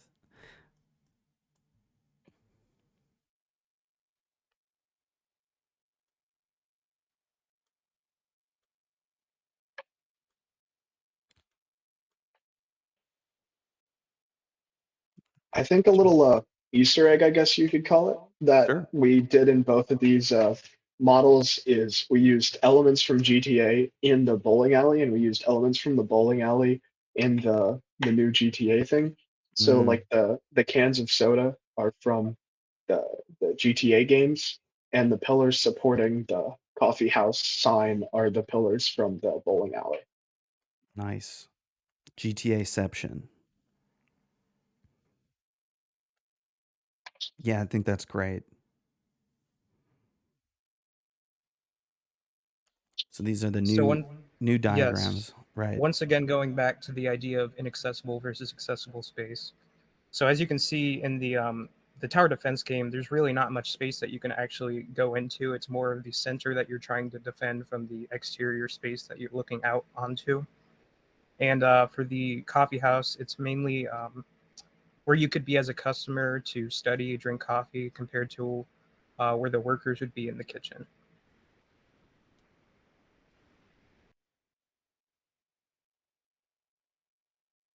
We also wanted to do a poche diagram for the new things because it seemed very important in the previous, and we wanted to continue that and kind of show how the GTA house changed into having more realistic sizes, but still keeping areas of high density or high modularization, if that's a word, in the areas that were super heavy and thick poche, compared to in the bowling game, where there are just very strange kind of objects jutting out from any direction around a massive central wall with interesting little, like the circle being the tree and a very Mhm. large, like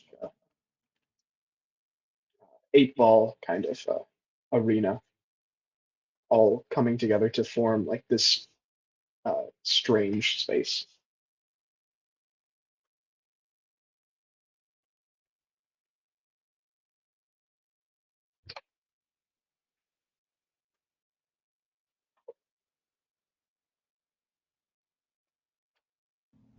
And then if you want to go to the Yeah, next sure.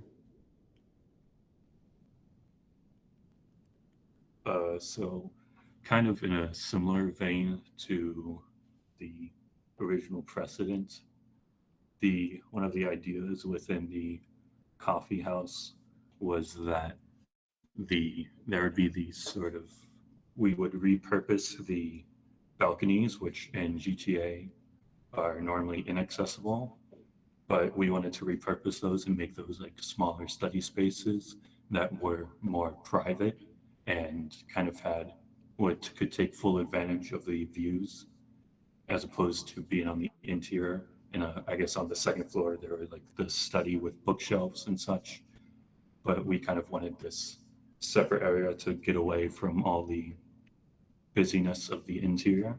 And so I chose that region for the Prospect and Refuge because I felt like that was kind of captures it best throughout the Mhm. entire building. And then looking at the tower defense game, I figured that since we kind of thought of it as not exactly a perfect top-down game, but I wanted something that would kind of, I guess, allow you to easily place the the pins where you wanted them while also Right. showing off the level model. And so that I kind of wanted to show that as the prospect, like that the player Mhm. view as the prospect, and then everything else that would be out of sight it would be the refuge then for that. Right. People said that the bowling is just a game of tower defense. um, good question. Why was the inaccessible space kept instead of inferring a space was there in the coffee house? So the idea of the inaccessible space in the diagrams is a space where it's either like in the game it's inferred but it's not actually there, or in real life it's there but you cannot access it as like the general public.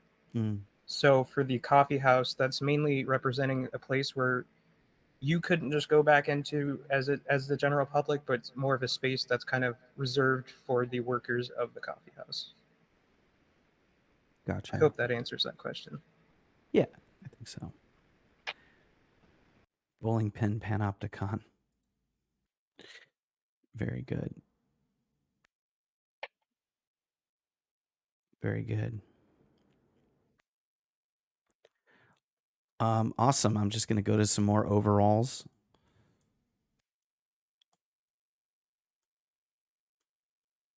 On the through Miro.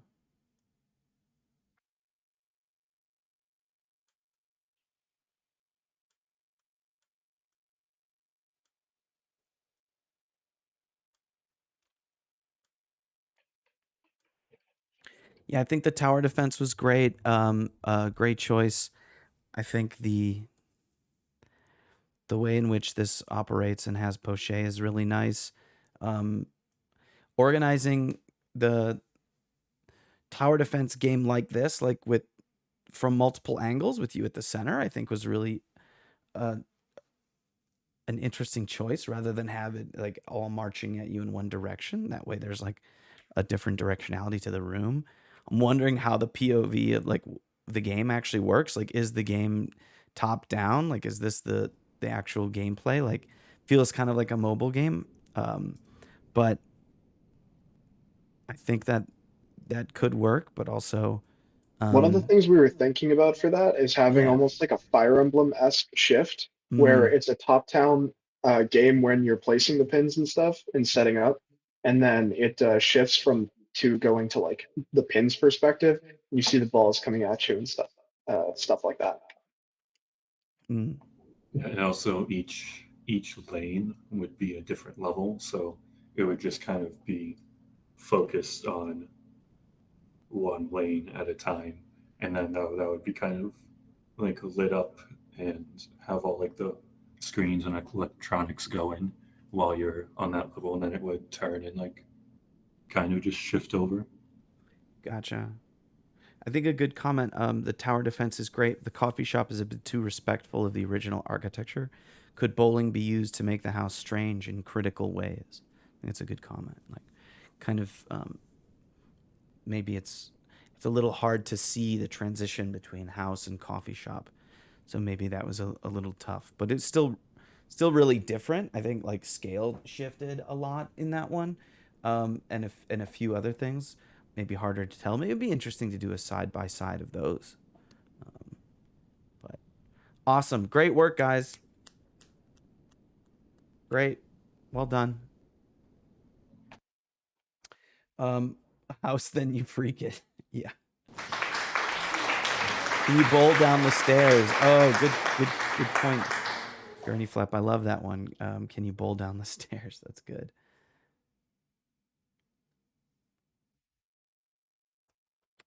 Awesome. Yeah. One of my students is a 3D printer.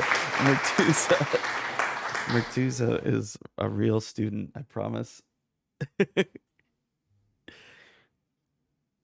But there is question as to whether or not Mertuza is actually a machine. We're not certain. Excellent. Next is Sydney, Morgan, and Sam. We've got 2 more projects to go, everybody. 2 more projects to go. Are you jacked enough to bowl up the stairs?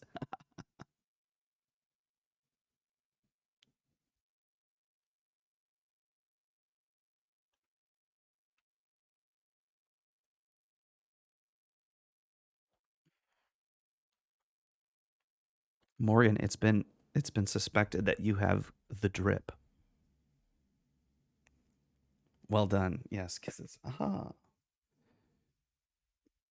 Yay, Sam. Awesome. Cheers. Take it away. All right, so the game building that we were assigned was the Northern Ice House in Breath of the Wild, which is a game that I'm pretty familiar with. It's set in like a desert space, and the purpose of it is to house ice for the nearby village. So if you want to go to the next slide. Um, so it has this large rock structure that provides shade for the ground, and this like hatch to the underground bunker that houses the ice, along with that the ladders in the tower that provides like a view across the desert where you can see the enemies and you can see the town itself that's nearby. So going down into that bunker space, there is actually a worker that lives there. She sleeps on like a rock. So as soon as you go down, you're straight into her bedroom, and she's the only worker that is there. The rest is ice storage and then a natural spring that fills like a pool of water. And then go to the next one. It also has these like wooden planks that are used to sort the ice, as well as pathways for easy accessibility around the edge, so you don't have to go into that water space to access the ice itself. And the next one. Everybody absolutely loves the Northern Ice House, guys. Good job. Beautiful exterior rendering. This building is very cool. Okay. So for our real life in-person structure building, we did the Cheesecake Factory in Lyndhurst, Ohio. So the interiors is this like Egyptian kind of styled, just like bold yellow and blue tones, a lot of tan, a lot of yellow. This glass, pretty fancy. So that when going into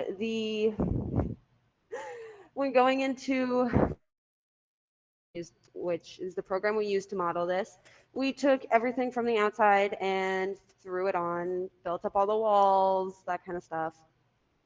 Took all the details that were like 3D and stuff and just kind of projected it out.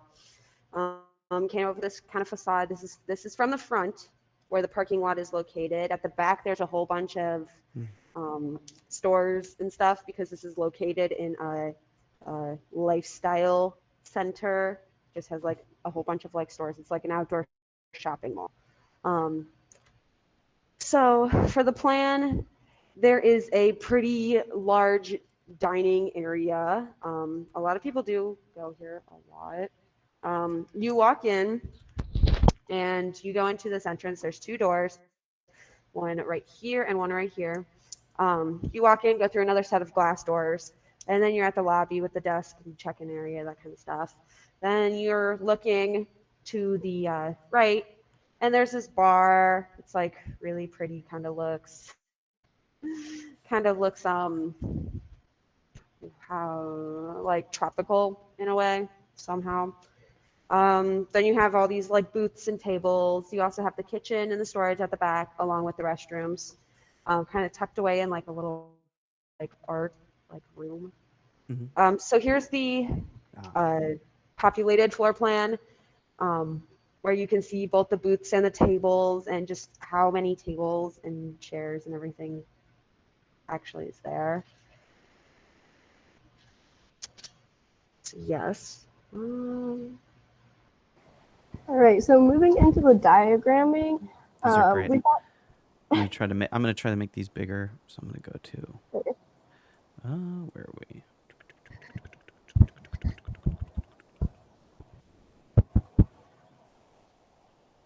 Okay.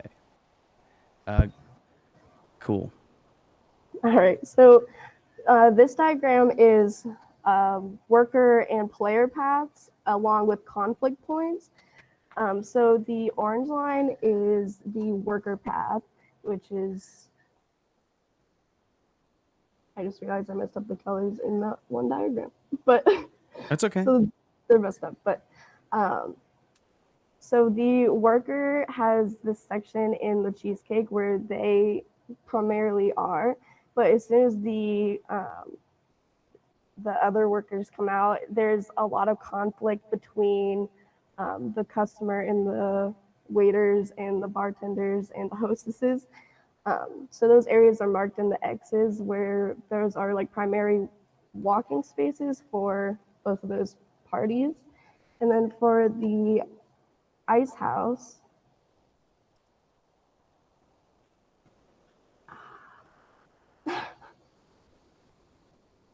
so for the, I'm sorry, for the ice house, there is usually only two people in that space, which is the worker and then you as the player. So those conflict points are very minimal. The only spaces that you really interact are at the stairs and that main bedroom area that is in the basement. Sure.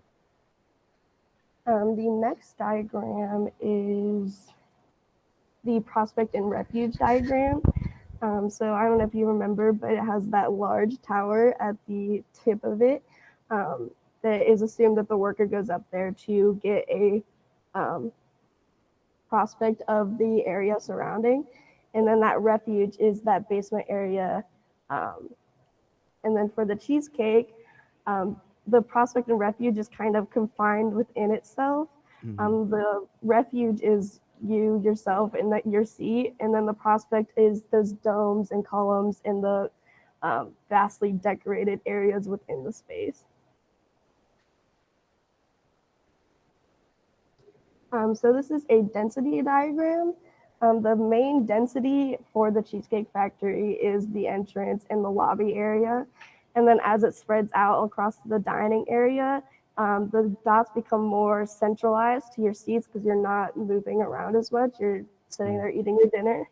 And then for the Breath of the Wild, it becomes a space that is more occupied in that bedroom area where the worker mostly contains herself and doesn't spread much out of that area.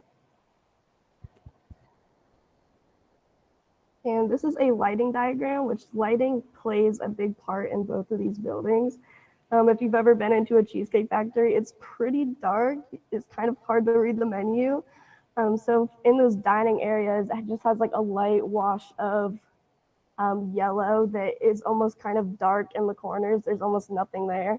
And then as soon as it moves back into that kitchen area, there's like fluorescent lights that are bright and you can see everything. And for the Breath of the Wild, there's only a couple lanterns that light up the entire space. So like the Cheesecake Factory is pretty dark. Good point would be good on density diagram to see which tables are prioritized first, maybe asking a host or hostess. It's interesting. Or like it kind of also depends on the weather. Like if it's really nice and outside starts filling up, or a lot of people maybe go to the bar instead of wait.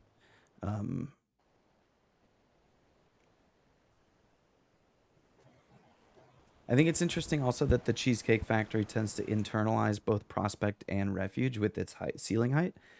For the chat, can you go back to the prospect refuge?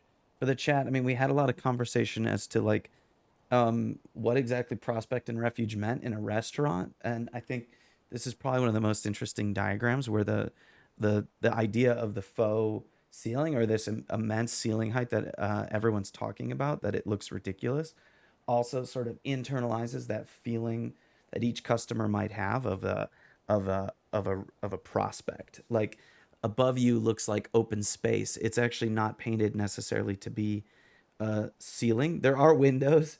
There are normal windows out, but I think that the ceiling painted so being so high and painted like the night sky to me meant that they're kind of like the prospect is within their restaurant, right? That's the point of that diagram, which I think has interesting implications.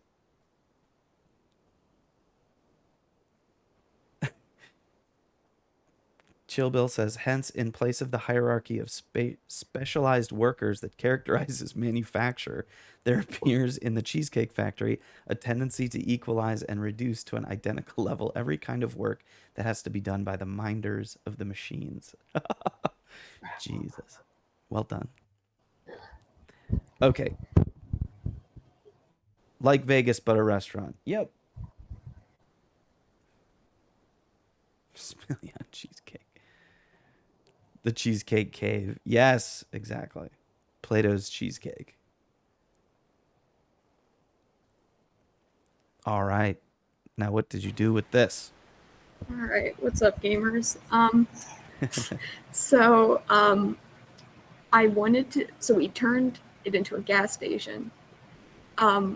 With the specific scenery that the Northern Ice House is in, because it's in such a desolate, isolated area, I really wanted to take that and then move it into like an old decrepit gas station where it's kind of like this desert, middle of nowhere Route 66 kind of like. This thing is in the middle of nowhere and it is so dusty. Mm-hmm. Yeah, with the like the aesthetics of it, kind of like pump signs and just like the general vibe of it. I really wanted to have that like classic neon gas station look of like 50s, 60s, like classic Americana. In terms of like the structure itself, we expanded it outward so that it could and gave like even more legs so that it can have those paths that the cars can maneuver through, and you can actually pump gas. The only major changes beyond just like the huge extrusion of it and the extra legs is moving the hatch so that before, if you were to put it where it was originally, you couldn't get through it because a car would be over it. And so simply moving it over, you can get in.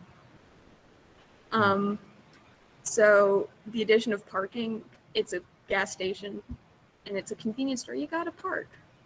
Come on. So with the convenience store itself, I wanted to go for more of like, in addition to the desolate nature of the gas station, kind of like a very eerily empty, like barren gas station. Like there's still like one or two patrons, there's a coffee machine, there's snacks and drink coolers, but beyond that, it's just a minimal, just barely maintained zone where it is like middle of nowhere. Who's going to come to this? So why do we have to populate it so heavily? Kind of thing.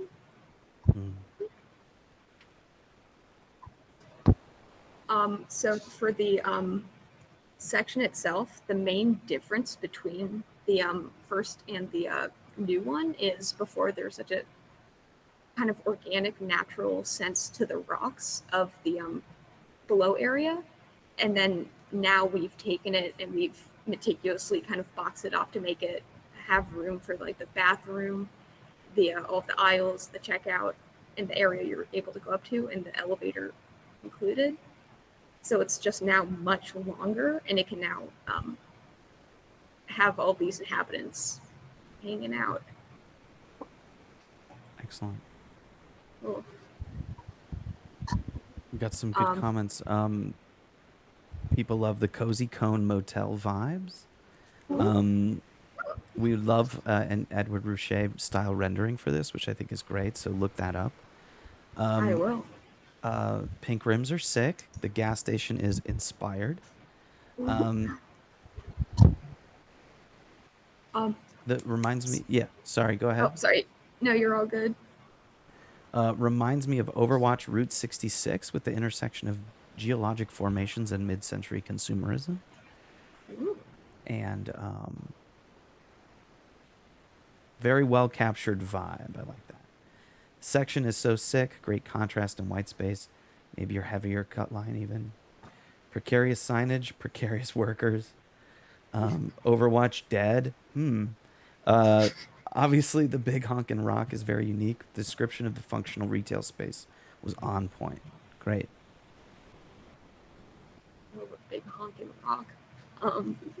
Anyway, so like I was talking about earlier, the huge revisions that we made were just taking it from a space inhabited by like one or two people to a space that in theory should be getting a lot of foot traffic, with the addition of an elevator to better, go up and down an elevator. and the bathroom. So it's an area that a lot more people are going to be able to inhabit rather than just a poor lady living there, slave to the ice.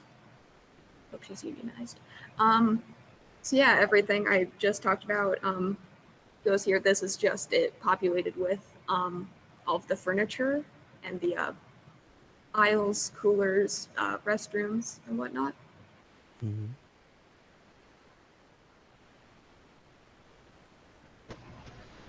Excellent. Okay.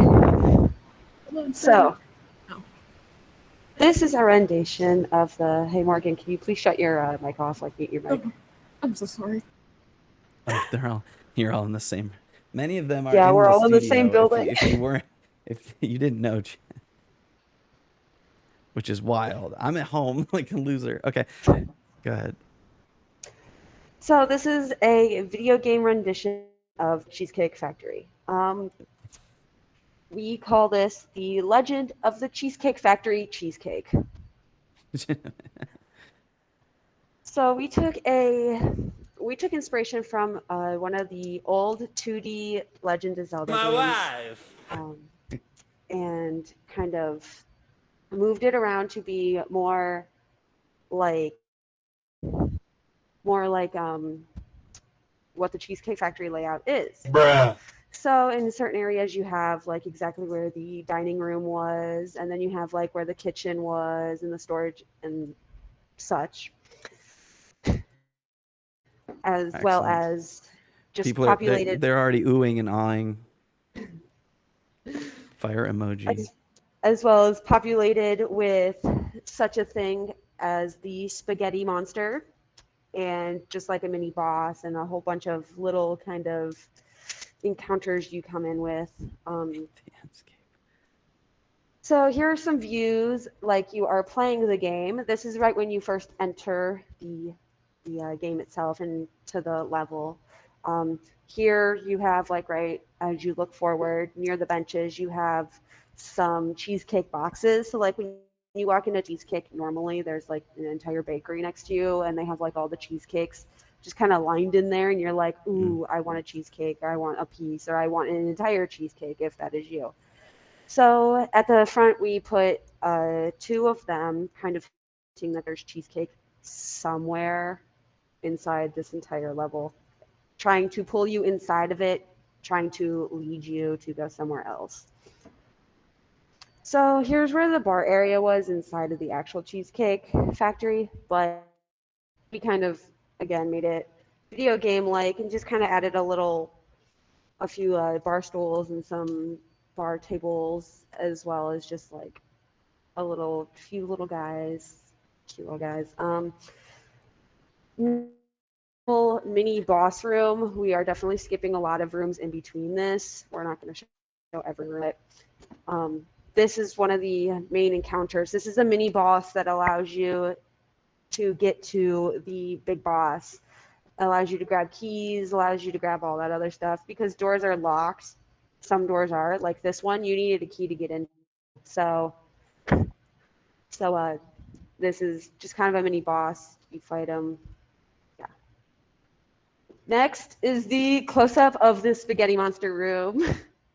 This room just kind of has the main boss in it. You fight it. It's like nearing the end of the level at this point. So that's just like the big boss. And this is the last room of the level.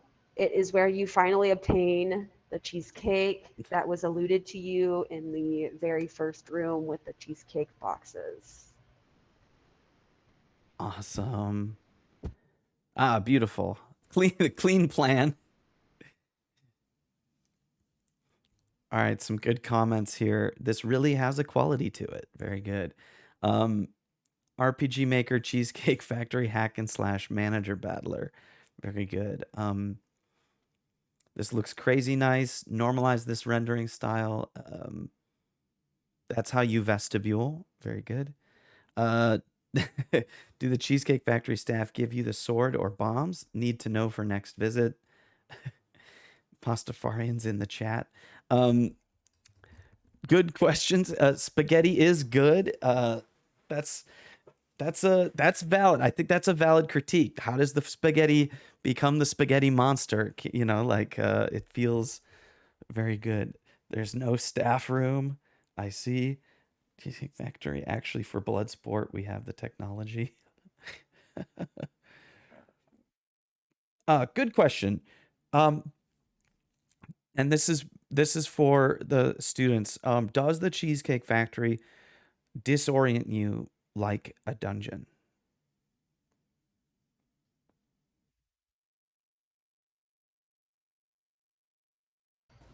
I don't know how to answer that. So I mean, a real Cheesecake Factory in Lyndhurst.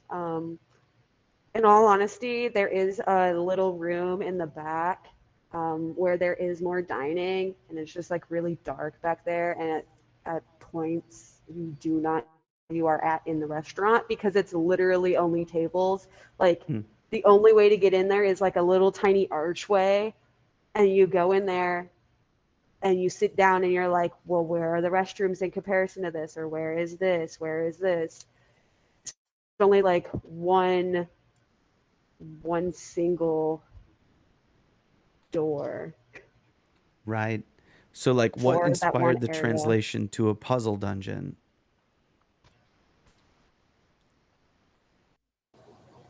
I kind of like the idea of having that this like grid-like setup for the Cheesecake Factory, if that makes sense. Because when you move through the Cheesecake Factory, it's really like the hosts walk you through this like really articulated path. Like they know exactly where they're going, so you don't have those conflict points that were represented.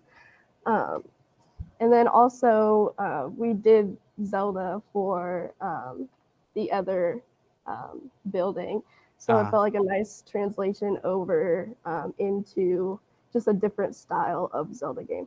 An earlier version of Zelda. No, I think those are all great answers, Sam and Sydney, for that really good question, which is sort of how, you know, like I think sometimes spaces obviously remind us of games when we're in them and for different reasons. And so I think it makes a lot of sense. But I love this question. What was the meal that went with site research? So I went there on a Saturday night and it was packed. I eventually got sat down and I ordered the Impossible Burger. I get that every single time that I go there. I ordered it and the waitress back and said, we don't have it. Oh. So then I just said, you know what? I'll have whatever he just got. So it was pasta. All right.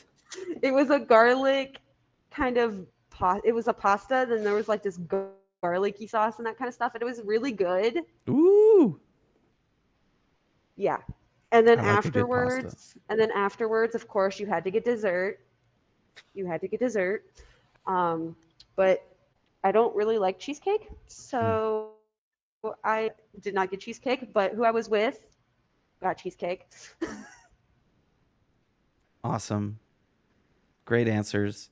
Did you fight the chef? No, I didn't. A lot of people are curious if you made the boss the boss. That honestly could have been, that could be a kind of interpretation of it. I don't really know who the boss is of that Cheesecake Factory.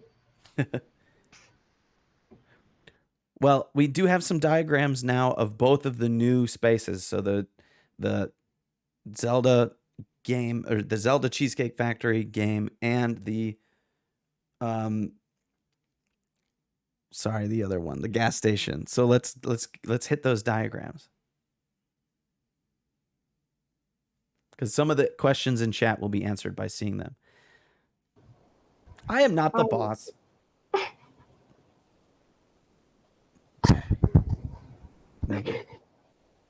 So this is another conflict and movement diagram.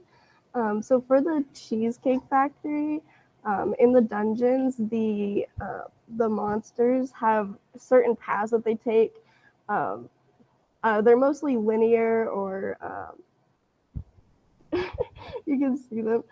But as you move through, there is this kind of linear succession of the rooms that you have to cross almost every single enemy in order to get through them. And in an actual game, you have to kill all of them, and most of the time, to open doors and stuff like that. And for the gas station, in comparison to the Breath of the Wild house that was there before, there isn't a lot more conflict. It is mostly that conflict at these stairs. The workers don't really go out to the gas pumps, if that makes sense. So it's mostly just that stair area and where the cash register is. Mm. And then this is Prospect and Refuge. The Prospect is still out towards the desert landscape on top of that tower, but a new prospect would be the customer themselves coming out of the basement area and that view to their cars and the gas pumps and things like that. And then for the Zelda Cheesecake Factory, there really isn't a view as the character. So I kind of interpreted the Prospect and Refuge as you, the player. The Prospect being the game itself, looking down into the dungeon, and then the Refuge wherever you are playing the game. Yeah, that's an interesting one. Very good. And then for the density diagram, for the Zelda dungeon, most of the density is in those rooms with the monsters, and especially in the entrance room, because that's where you respawn when you die. So the main density is in like the boss rooms and that entrance area. And then the density for the gas station almost completely changes in comparison to what it was before. There's quite a lot more people there, especially around the register and the stairs, and then kind of just spread out throughout the store. Awesome. And that should be all. That's the last one. Okay, Yeah. excellent stuff. I love the wrap-up diagrams. I think that was really important to do. The Legend of the Cheesecake Factory cheesecake and Gerudo gas, really excellent. We're getting some applause for you. I am curious about the interior of that gas station. I think the bland commercial space, I think chat loved it a lot. I only wanted to say I'm not certain about it. When I saw the stark, like, products on the white floor, I thought, oh man, missed opportunity. But then, maybe it's accurate. But yeah, the ceiling could be rock or something like that. But then I also get like a total sort of commercial space in the hole in the ground. It has a nice balance. Yeah, ceiling is technically rock, but it does have a nice balance to the outside, and would kind of feel like a hidden, because the ice house, the northern ice house, does hide itself at night. I mean, that's part of the point. It closes and opens because there would be monsters around, right? So it's kind of interesting for the gas station to be a very different space. Lots of applause going on. Lots of applause. Well done, guys. It's refreshing to see a space programmed as it would most likely be used. Beautiful sections. I think that the gas station section, awesome. I love this section of the Zelda map. To answer the question, somebody was asking if these were chamfered or if this was first person, actual forced first person perspective or forced single point perspective, but it was just chamfered in Rhino. Excellent, excellent stuff. Thank you so much, Sydney, Morgan, and Sam.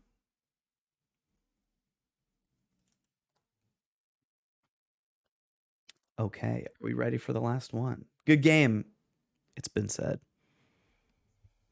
I think we're ready. I'm ready. Bring it to us. Katie, Martuza, and Georgia. Good game, Sam.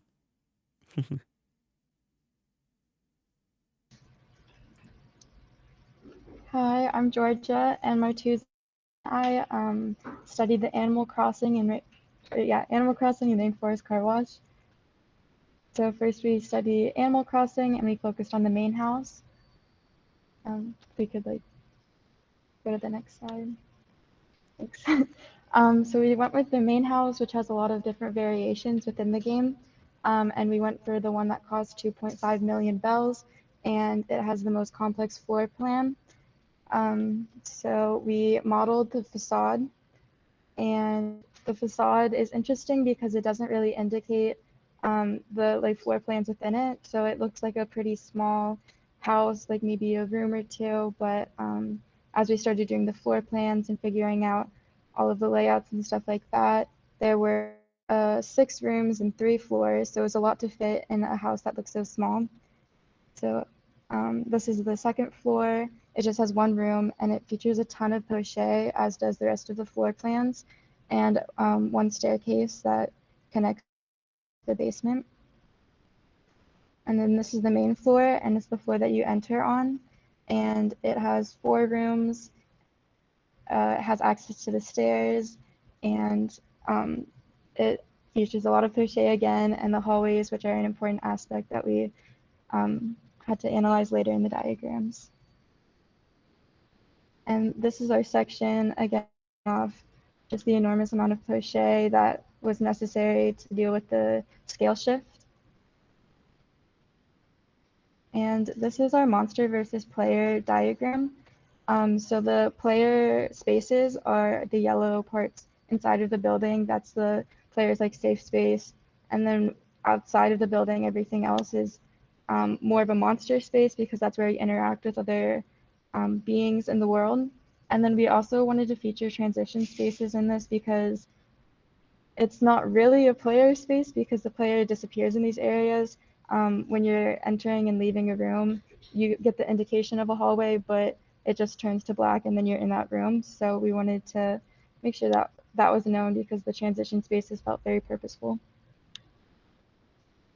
And this is our circulation diagram. And we wanted to show with this that the movement inside the house felt very different than the movement outside of the house. So when you're in it, directed and linear, and then outside of it, you have free range of movement. You can go all around the island, and it just changes how the player functions differently. And this is a diagram that we are trying to show like the scale shift from the exterior of the house to the interior of the house. This was how we decided like it was the only way possible to model it because of the floor plans not matching really what the exterior looked like. So on the outside is the height of the player compared to the building, and then on the inside that's the height you are within the rooms. So it's a pretty big scale shift. And then we visited the Rainforest Car Wash in Medina, which was really cool, and it features a huge rock wall in the front. Oh, it's Medina. Oh, Medina? Amazing Well, job. I'm really embarrassed. No, I'm just kidding with you. Great. Everyone loves beautiful plans and sections. So sick. Rick Moranis, architect. Very good. Go ahead. Keep going. So this is our model. We did the whole rock facade in the front. We talked to the owner about it. He was very passionate about his rock facade. And then we wash, and we also got a tour of the worker spaces. So this is the floor plan. The top part is where the cars go through the car wash, and then pretty much the rest of it is all worker space. Yeah.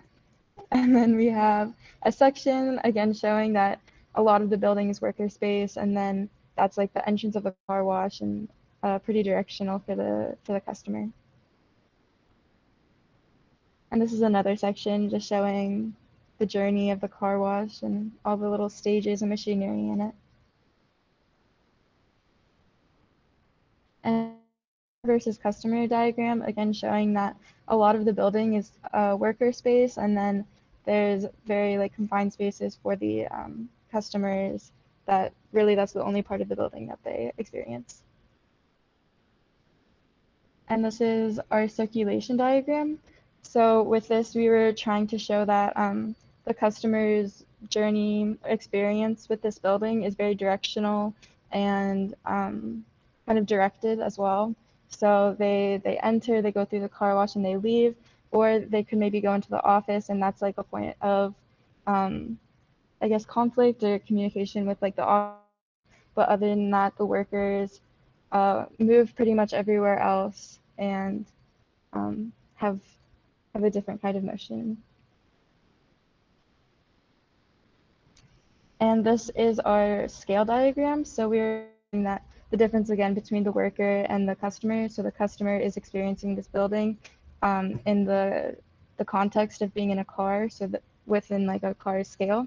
And then there also is a person to show that like the worker is experiencing the building as a human-sized human, which would be different than the car. And when they're dealing with machinery, they're having different experiences than the customer would.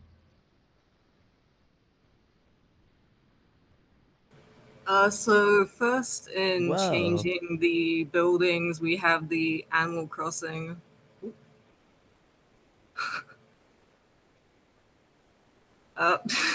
We have the Animal Crossing video game, and one way we kind of described Animal Crossing was kind of thematic capitalism. And what better thing represents thematic capitalism than a casino? So we created Nook's Resort, because Animal Crossing is really, you can design each room however you want and each different theme, and that's something you see a lot in casinos. There's a lot of separation and just a lot of very different and crazy spaces between, you know, like having a chapel versus the casino area versus the market area and the hotel.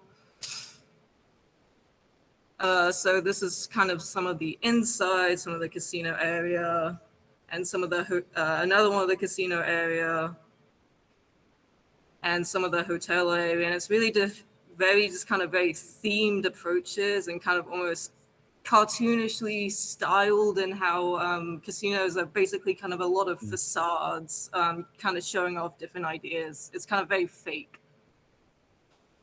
So then this is the floor plan, and as you can see, the shop space takes up a lot of the casino, and then there's also a lot of just very different areas in it, which is kind of something that you see in Animal Crossing with the rooms and how each room is a very different area to each other. And the hotel, again, we found a hotel within the casino. It is first one of the main parts, but also hotels, you kind of have a lot of rooms, and especially in casinos, there's a lot of different levels of rooms. So you kind of have the regular ones and then luxury ones and presidential ones, which also gets back to the separation and differentiation of different spaces. So then we have a customer versus worker, which was kind of a flip of the original, because in the original Animal Crossing house, the player was very much confined within the house, and then the monster kind of took up the entire outer area. However, in this, the customer, which is represented in red, actually takes up most of the area of the casino, whereas the worker only has a few, in blue, only has a few small defined spaces in which they kind of only purely exist. And then also in terms of the circulation, is also kind of a flip, as the player inside the casino or the customer now has a much wider range of view. There's still a little circulation in that it kind of goes around the casino, but there's much more freedom in terms of where the customer can go, while the workers, again, have their own small separated routes.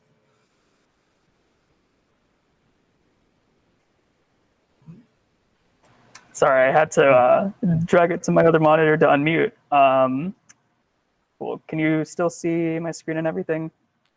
Yeah, a lot of great Okay. comments. Beautiful, Katie.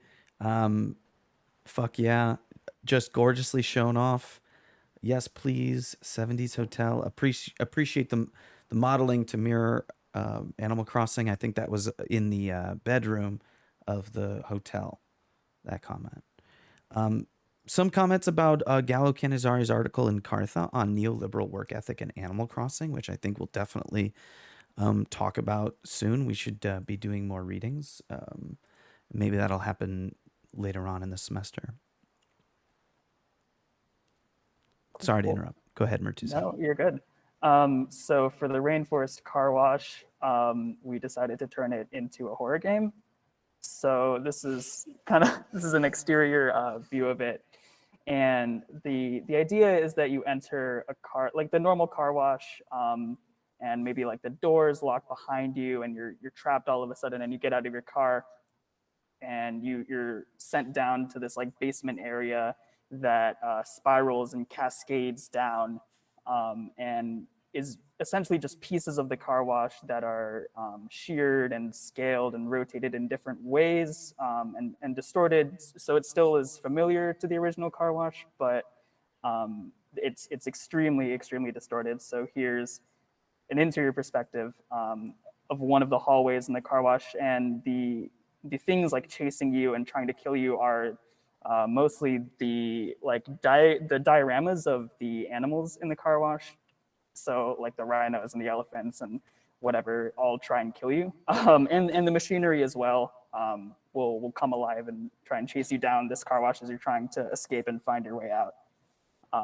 And this interior perspective kind of shows the warping and the scaling. Those repeating arches are just part of the machinery of the car wash as it gets more and more distorted as you go down.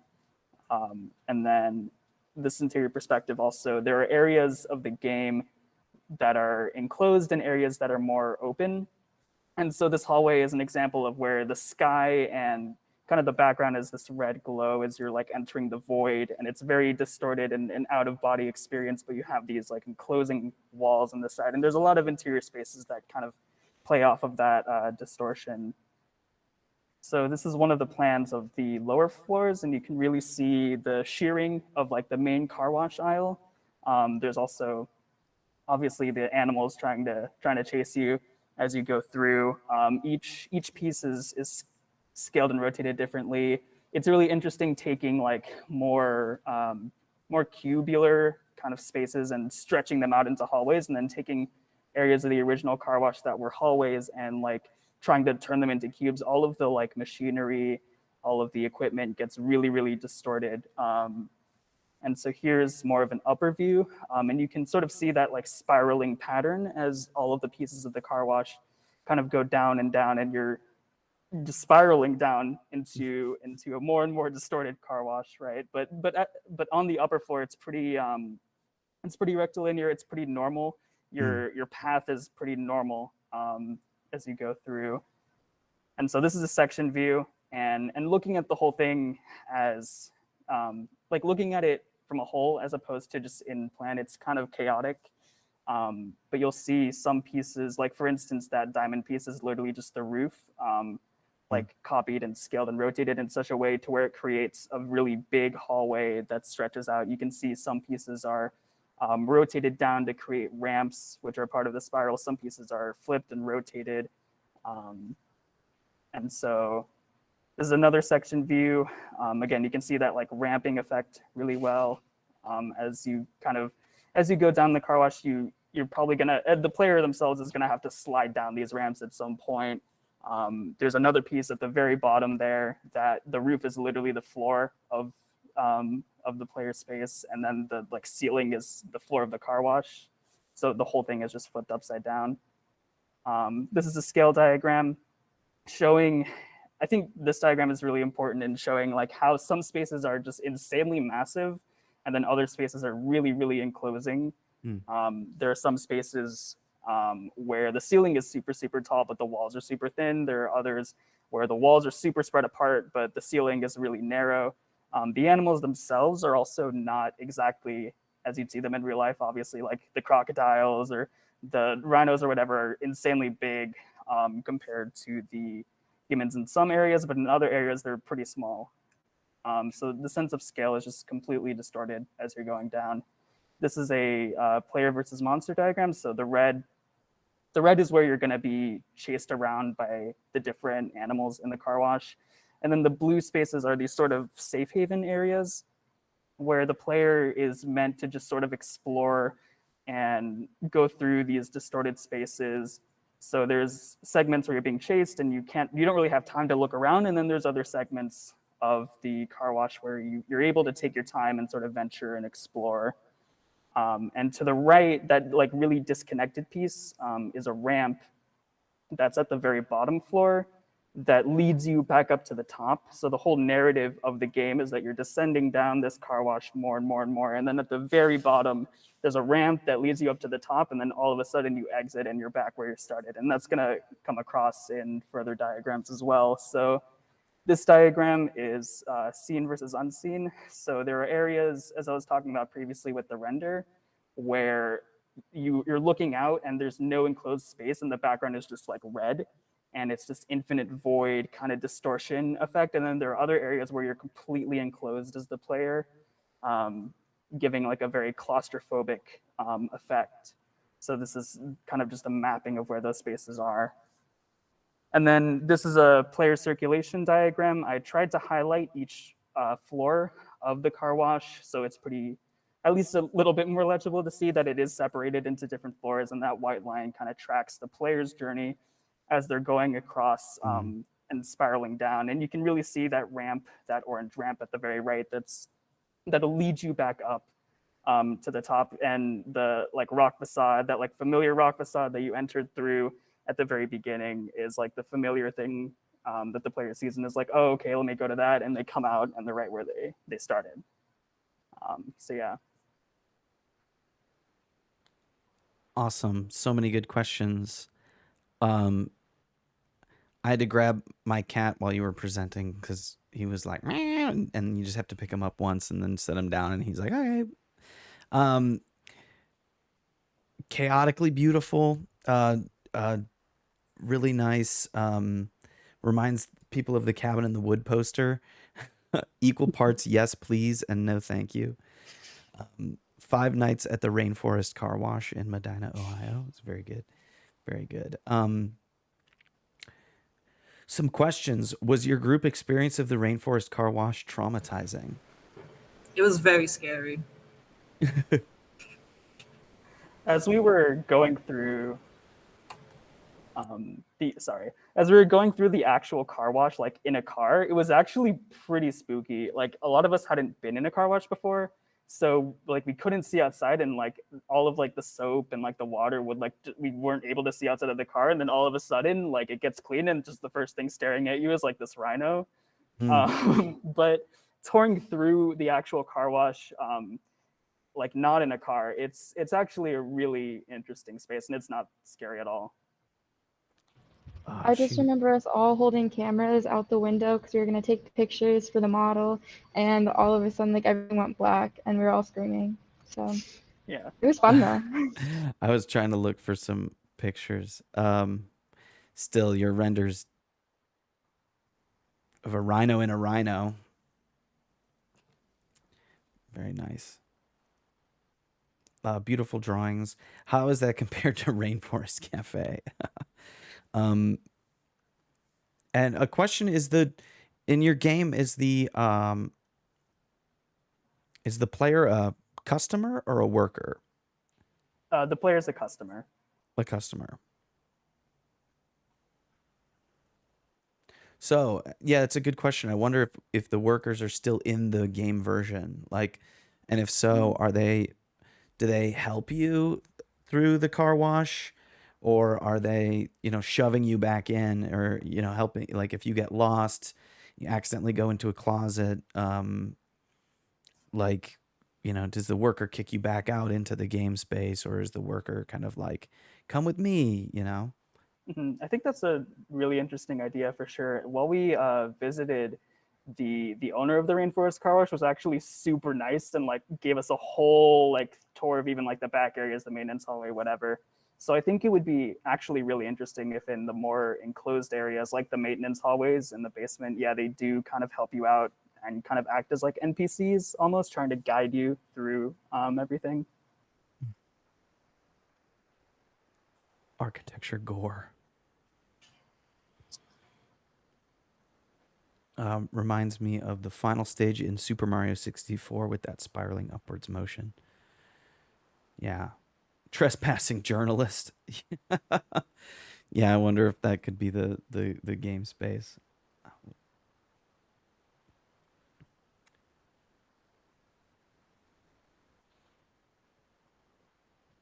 Yeah, you get lost and go back to the back areas and discover the dark secrets of the car wash, like Portal and Superliminal. Yeah, that was a good good one, Plan Gang, and I agree with, only because I've also played those games recently. That aha, can the exit return to the entrance? Yes. So great question. That is, I believe, how it happens. The axon can push that optical illusion. It's close. Yeah, I think good point. It is really close here. I almost want that orange part to start sneaking towards it more. Just because this axon's such a beautiful drawing, or at least the white line meet back up or something like that. Something to suggest that, because it is so close. And I think there was another drawing that showed it really well, the two meeting, or was that earlier? If we look at the actual, this sort of gore, that big gore picture. Yeah. So now we see right at the top, that's the exit of the game and the entrance of the game at this right next to each other. So yeah, that narrative is sort of looped, which I think for the axon, we could just scoot that slightly closer, but it is proper. Yeah, great. Excellent. I want to get off Mr. Bones' wild ride. I don't get that reference. What's that from? Or are we just laughing at it? Gore, or as we say in Houston, chopped and screwed. 4chan. Oh, I see. Oh, Hito talks about it? Oh. I see. Well, I need to be old roller coaster tycoon meme. Up on my Hito. Really excellent stuff, guys. That does conclude your presentation, right? Yep. Let's see. So amazing, and I think we got great feedback on the Animal Crossing Casino and the Rainforest Car Wash horror game. But I think you need. They've been working so hard on representation and storytelling. I want you to come up with a better name for those two spaces. They're too on point. It's close. It's really close. It doesn't have to be that hard, but the social critique of the Animal Crossing space is right on point. Agreed. Amazing work. Thank you, Plan Gang. Exit through the gift shop. Thanks, Architecture After Dark. Thank you, Lo Normandy, for the weird ear emoji. Amazing stuff. Great work, y'all. Thanks, everybody. Great job, everybody. I'm clearing. I'm clapping for you. Team Everson. The car wash is right behind the Animal Crossing casino. That's great. That's a good point. My wife. My wife. All right. Thank you, everyone tuning in on Twitch. Thank you so much. I'm just gonna close Twitch out real quick. Guys, students, keep hanging. I'll be with you here in a few minutes. But amazing job. This was really, really cool. Thank you all so much for being here, for volunteering to take part in this type of critique / presentation of the work that's going on at Kent State University and in my studio. So no, your checks will be in the mail. Emotional damage. Your checks will be in the mail, so look out for those. Slap the models together in a file. Hell yeah. More of this. I will try. I have to talk to the students and see if they would be game. Make sure they feel like they received everything they need from this experience, or provide them with whatever else that they need feedback wise. Twitch reply guy union when? No, I'm union busting immediately. I will drive prices back down on sounds. You guys did great with sounds. I appreciate you. But you did so well. I'm gonna drive down prices on those sounds to get those back going. I may be on again tonight. I'm not so sure. I might be on tomorrow. I've got a big piece of writing due, and I'm still working on it. So depending on my schedule, but I need to eat some Mexican street corn dip. So that's happening very soon, but you'll know about it, and doing a little review of that. So thank you guys so much. I think they got great feedback, and I will talk to you soon, chat. Thanks, Twitch. Bye-bye.